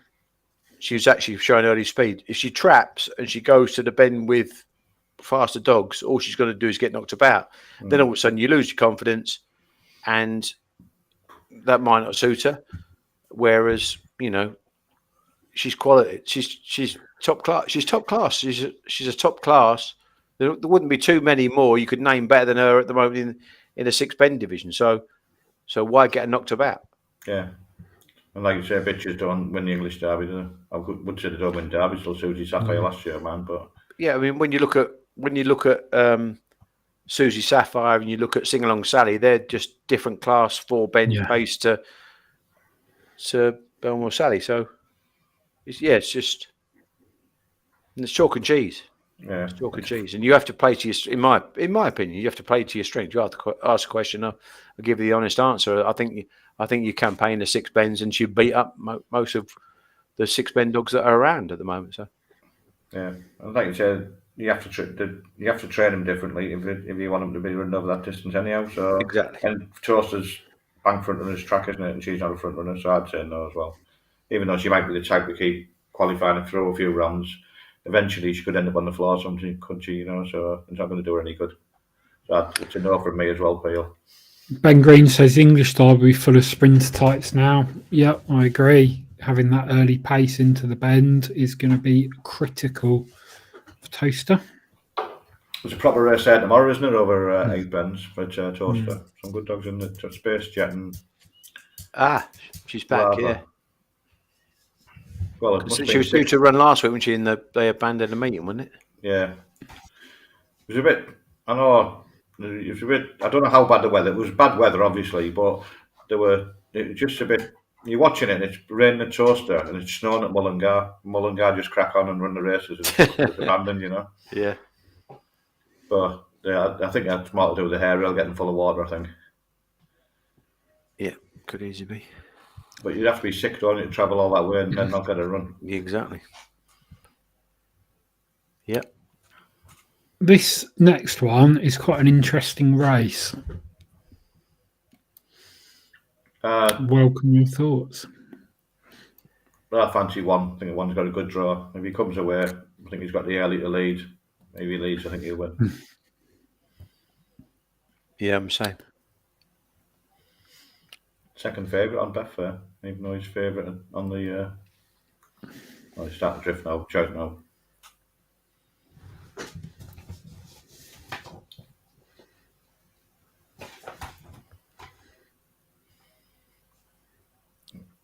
What do you fancy, Tom?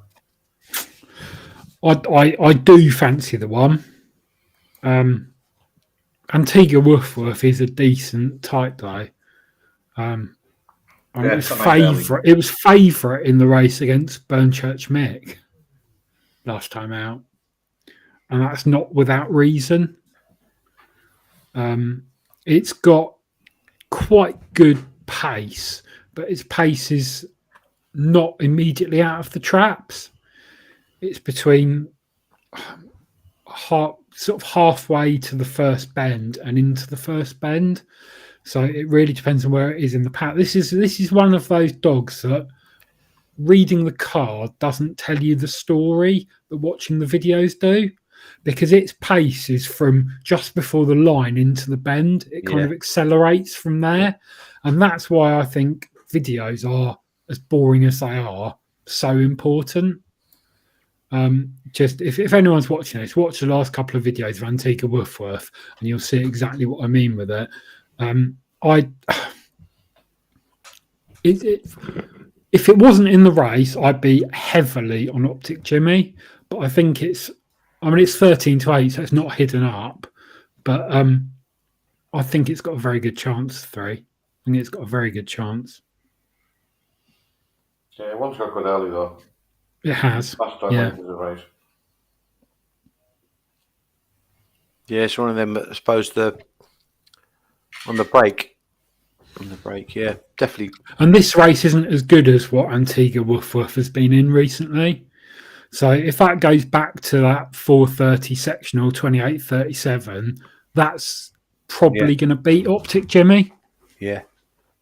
And that's my reading of the race. But very, very fine margins in that call. Extremely fine margins in that call. And as we talked about the external factors earlier, it doesn't take much to tip those very, very fine margins. Yeah. I say Optic Jimmy 456, 458 Newcastle sectionals absolutely flying, aren't they? Yeah.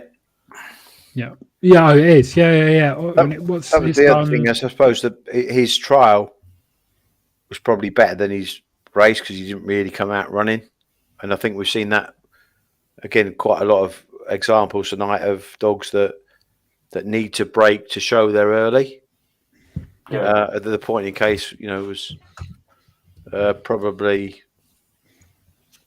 the dog in the Aussie Captain, maybe. Yeah, that sort of thing where he was disappointed the week before. So, yeah, a lot of it is going to. I think they've probably got similar-ish early pace, and it's going to be who breaks best. And obviously, Optic Jimmy's drawn on the inside of Antigua Woof Woof, so he's got to do everything right. And I think he'll just probably edge off into lane 3.5 a little bit. So if Freedom Editor came out, that they might just brush shoulders, which would help again Optic Jimmy. But again, you've got to start to take advantage of that. So yeah, quite. Freedom Eddie's got a 28-28 on the card. That is not a bad run. Yeah. Optic Jimmy, 28-39 around Newcastle. That's pretty rapid, isn't it? Oh yeah, but flying time.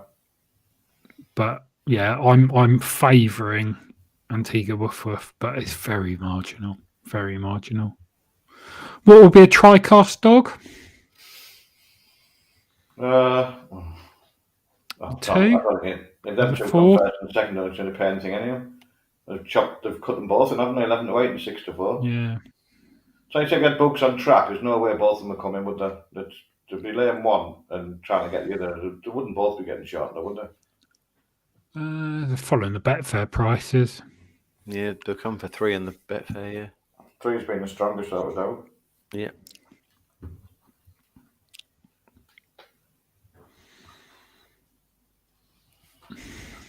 You're right, Tom. That the Freedom Editor dog has got 28-28 twice.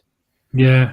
Trial and actually winning an A1 in that time as well, but albeit calculated. But it's not going to return much. But I'm going to go combination tri-cast as well, 1, 3, and 4. And hope for a result. Yeah. Yeah. I backed the 3, but not for big.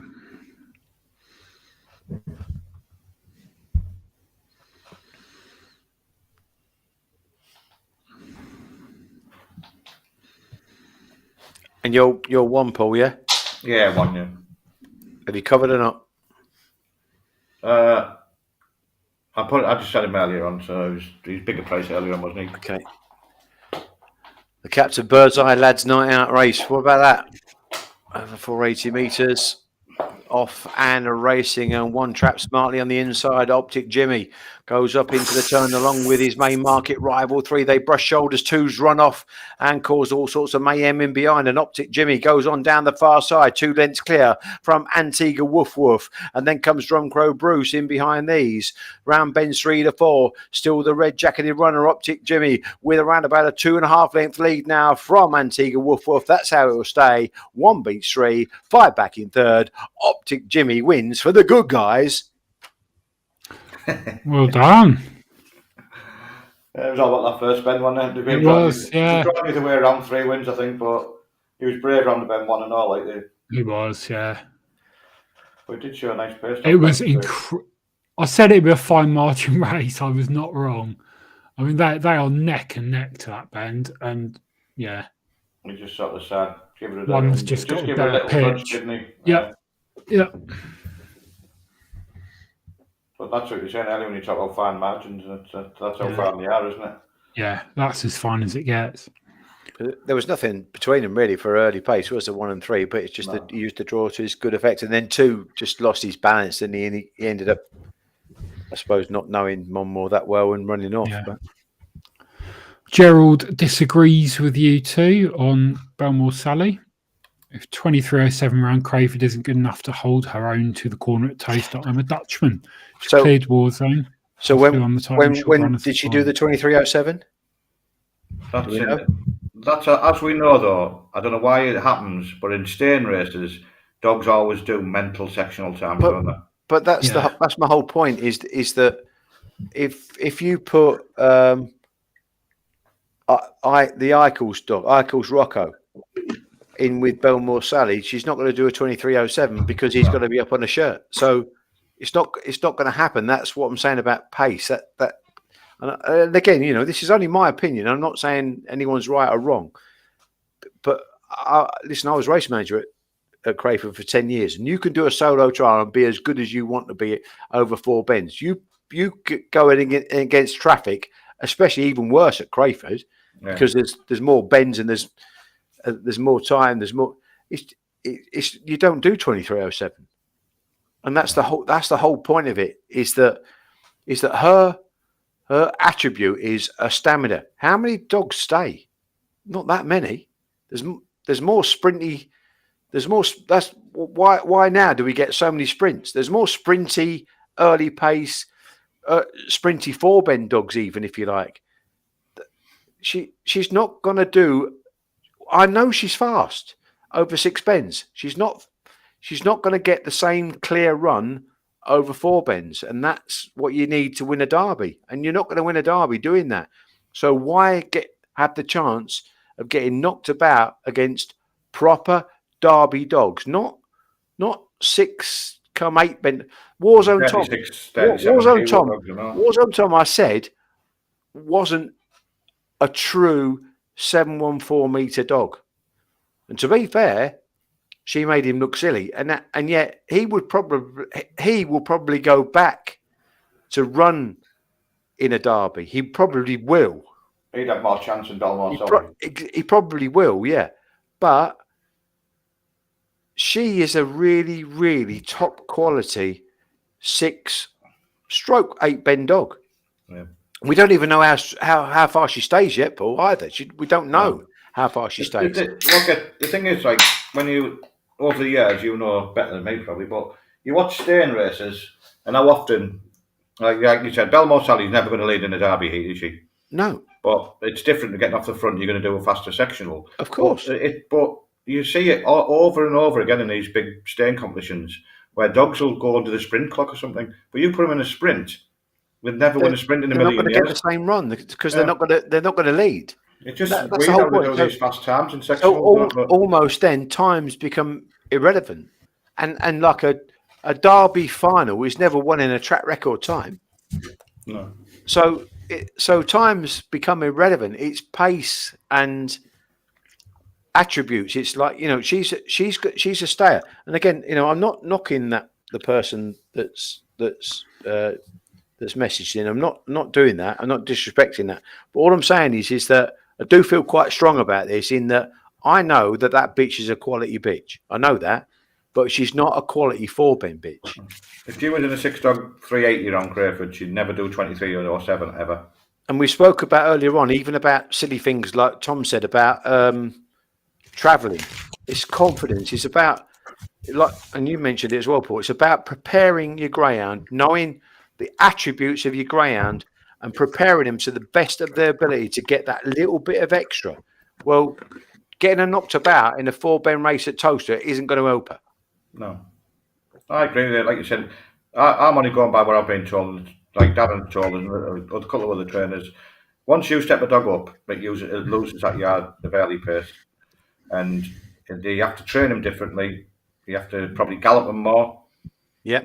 So, and like you said, that she would in the 6-dog race, she couldn't do 23:07 around Crayford. She's probably lucky to break 24 seconds around Crayford in the 6-dog race. Because, When you said, Spoon Louis was at his peak, he used to have Lorraine used to take him for a second walk. So we used to walk the string. Well, that probably take two. It might be 2/3 walks for the whole lot of them. She would then take him out of a night time. Yeah. For another one. Yeah, just because you have to keep your stamina up, don't you? Yeah, exactly. So you're right. Dogs have to be trained differently. Training her to win a derby, in my opinion, would be fruitless. And although she might keep qualifying, when she gets deep, all of a sudden now you've missed the competition that is most suited to her, because you can't win the derby. And I'm sorry, but you can't win the derby. She won't win the derby. No. I don't. Again, I'm saying that not disrespectful to her, but it's not suiting her strength, best attributes. Yeah. And the other thing is as well, she's going to be in the derby and she'll be running against 35, 36, 37 kilo dogs as well. Yeah. If they're knocking her about, it's not going to do her any good, is it? No. And again, we've talked about it's common. No, she's a quality Bix, and she will run. Yeah, your ultimate aim would be the Ledger, and now Jimmy would probably want to find out, will she get 8 beds? Yeah, well, you've got them big comps to toast from you. I'm guessing they're going to be on again. So what? Yeah. You'd at least give it a go, wouldn't you? Because it's good prize money, isn't it? Exactly.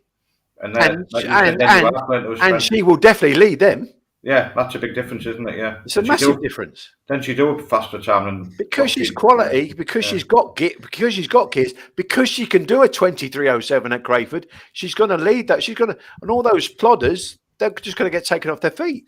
Yeah, and that would, like you said, and as we know, it's a front runner's track even over that distance.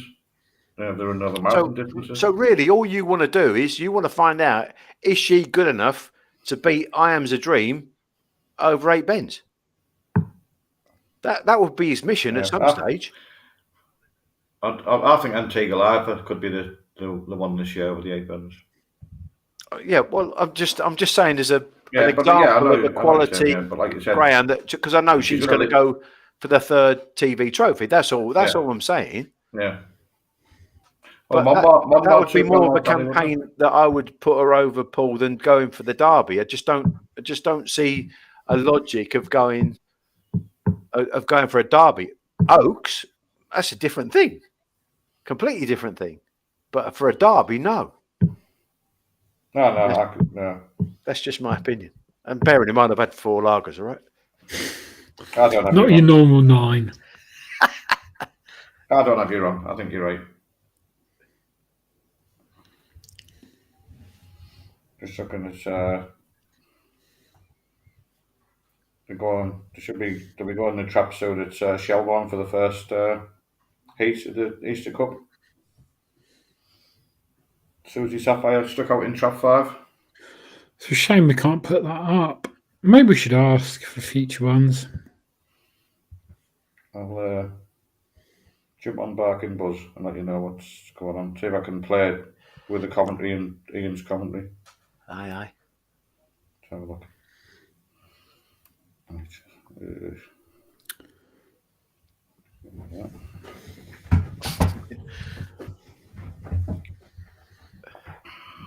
He's a good lad in Fortune. He is brilliant. He was fantastic. We had him on last Saturday. You missed him. Dylan, sections and 8-ben races don't ever reflect what dogs were doing 4-ben race or even trials. I disagree on the trials. There are 8. I've seen 8-ben dogs around Romford doing 24 seconds in a solo, and I've never quite got my head around it. But the clock doesn't lie. It's just they're in solos or they're unopposed. Yeah, they wouldn't be doing 24 seconds in a 4-ben race. Yeah, no, that Dylan's spot on there. It's exactly right in that you're getting a clear run over a trip that you're not really going to run over, and you're going to. So I said you're going to dominate all those slow dogs anyway. If you do it you might do it. You might have an 8-ben solo trial. You're just going to do a ridiculously fast sectional in a solo trial that won't reflect what's going to happen in a race because of the bumping and boring that's going to go on with pace, and that's again, surely that's what everyone's doing, is trying to sort out pace, and you're trying to sort out lines to the bend, clear runs, and what's going to happen in solos. It's irrelevant. It just gives you. It's a guide, and then you've got to cope with. Was it the going allowance better on the rails, better on the middle, better on the white? Just again, it's just a feel of. Well, Dylan's just said sectionals and 8-bend races don't ever reflect what dogs do in 4-bend races or even trials. And like you said, it's basically what we've been saying, isn't it? Yeah, he's 100% right. Yeah. I was too late for that race at Shelbourne.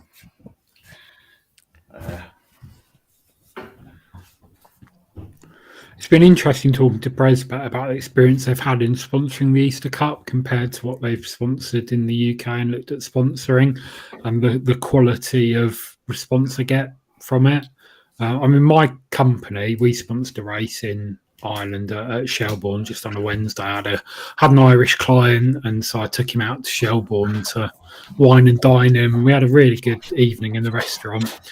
We were the only externally sponsored race that night, and we were in the sporting press, with our race and photo for. It was a bit of a nothing race we sponsored, and it was just good. It was special, really nice experience. Oh, the thing is that Bresbet have actually sponsored the Easter Cup, so it's a fantastic competition and a well represented competition always. I actually spoke to Carl Perry during the week, and he said they tried to sponsor races over here, but didn't really get anywhere. So they tried over there, and I said to him, "Did you speak to Orla Strumble?" And he said, "Yeah, she was great to deal with," and that's all I've heard. She works for the GRI, she works for helps Shelbourne Park, and that's how it should be, and that that's what we want. We want to see brilliant races. We want to see good prize money. We want to see top quality dogs take each other on, and that's what's happening. So absolutely. A few minutes off here in not just the last race, but some might say the lucky last. Tough one to finish the night on, isn't it? Indeed.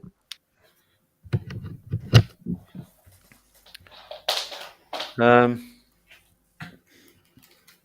didn't really have a strong opinion here. No, me neither. Which is unlike us in the lucky last. Yeah. I'm on 2 with the that 5-1 winner earlier, so I bet that one and done him in a double. So I'm hoping 2 can find its best break. Big price.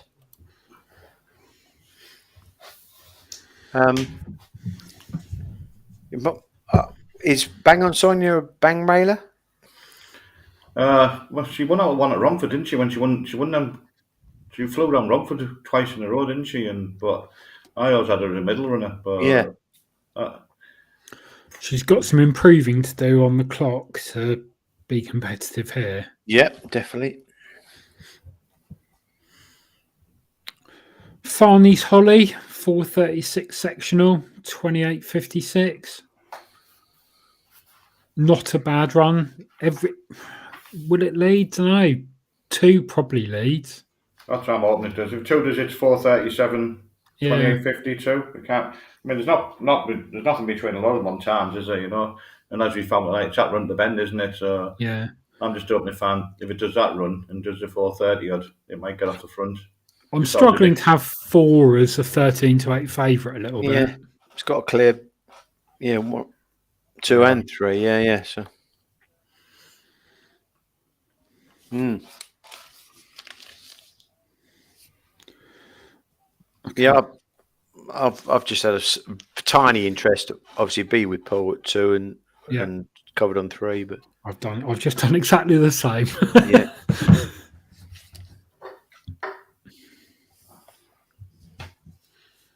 The Ladbrokes.com 480 bitches. Favourite in 4 here, Narcos Tata. Hair approaches. And away and racing, and 2 has flashed out, and Trubby's JQ goes to the turn with a narrow call. Ooh, a little bit of scrimmaging behind, that's helped. And Trubby's JQ has gone on now down the far side, 2.5 lengths clear from the red. Bang on Sonia, who is on the rails. Then comes Narcos Tata, who's trying to pick up and looks a menace coming off the last turn. 2, Trubby's JQ has company now with 4 coming alongside. Oh, 2's had a go at 4. Oh dear, oh dear. And Trubby's will probably get marked there, but Narcos Tata has won. Still trying to kill it after the line. Yeah. Oh dear. Oh dear, oh dear. So it's home and hose at the first bend when 1 give 4 whack. I don't know if it's 4 showing lots of pace or 2 waiting for it. That is ABH, GBH. Down the back straight. That got help at the first bend with kind of 1 and 4 just nudging each other. I thought it was over. On that run the other way. I thought I was oi-oying. And then you've got no excuse from there, really, have you? No, at all. I'm thinking like I say, I don't know whether it's putting short ones in already, or whether say 4 showed lots of pace, hasn't it? But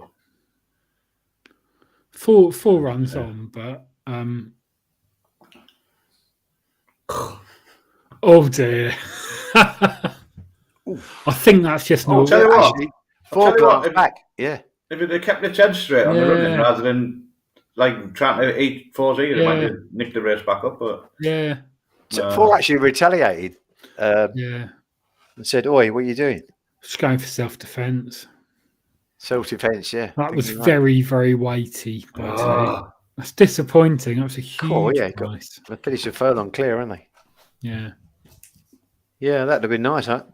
That would have been a nice one to end the night on. 34 to 1 double. Bloody dirty swine. Yeah. But that's Greyhound racing. Well, we've had plenty of winners tonight. We can't complain. It's been a good evening. Save the day, some might say, PL. Yeah, I think so, yeah. Good. I'm still complaining, as I said before, I'm a greedy bastard. Yeah. Special show on Friday. We've got Romford/Cheltenham preview. Aye.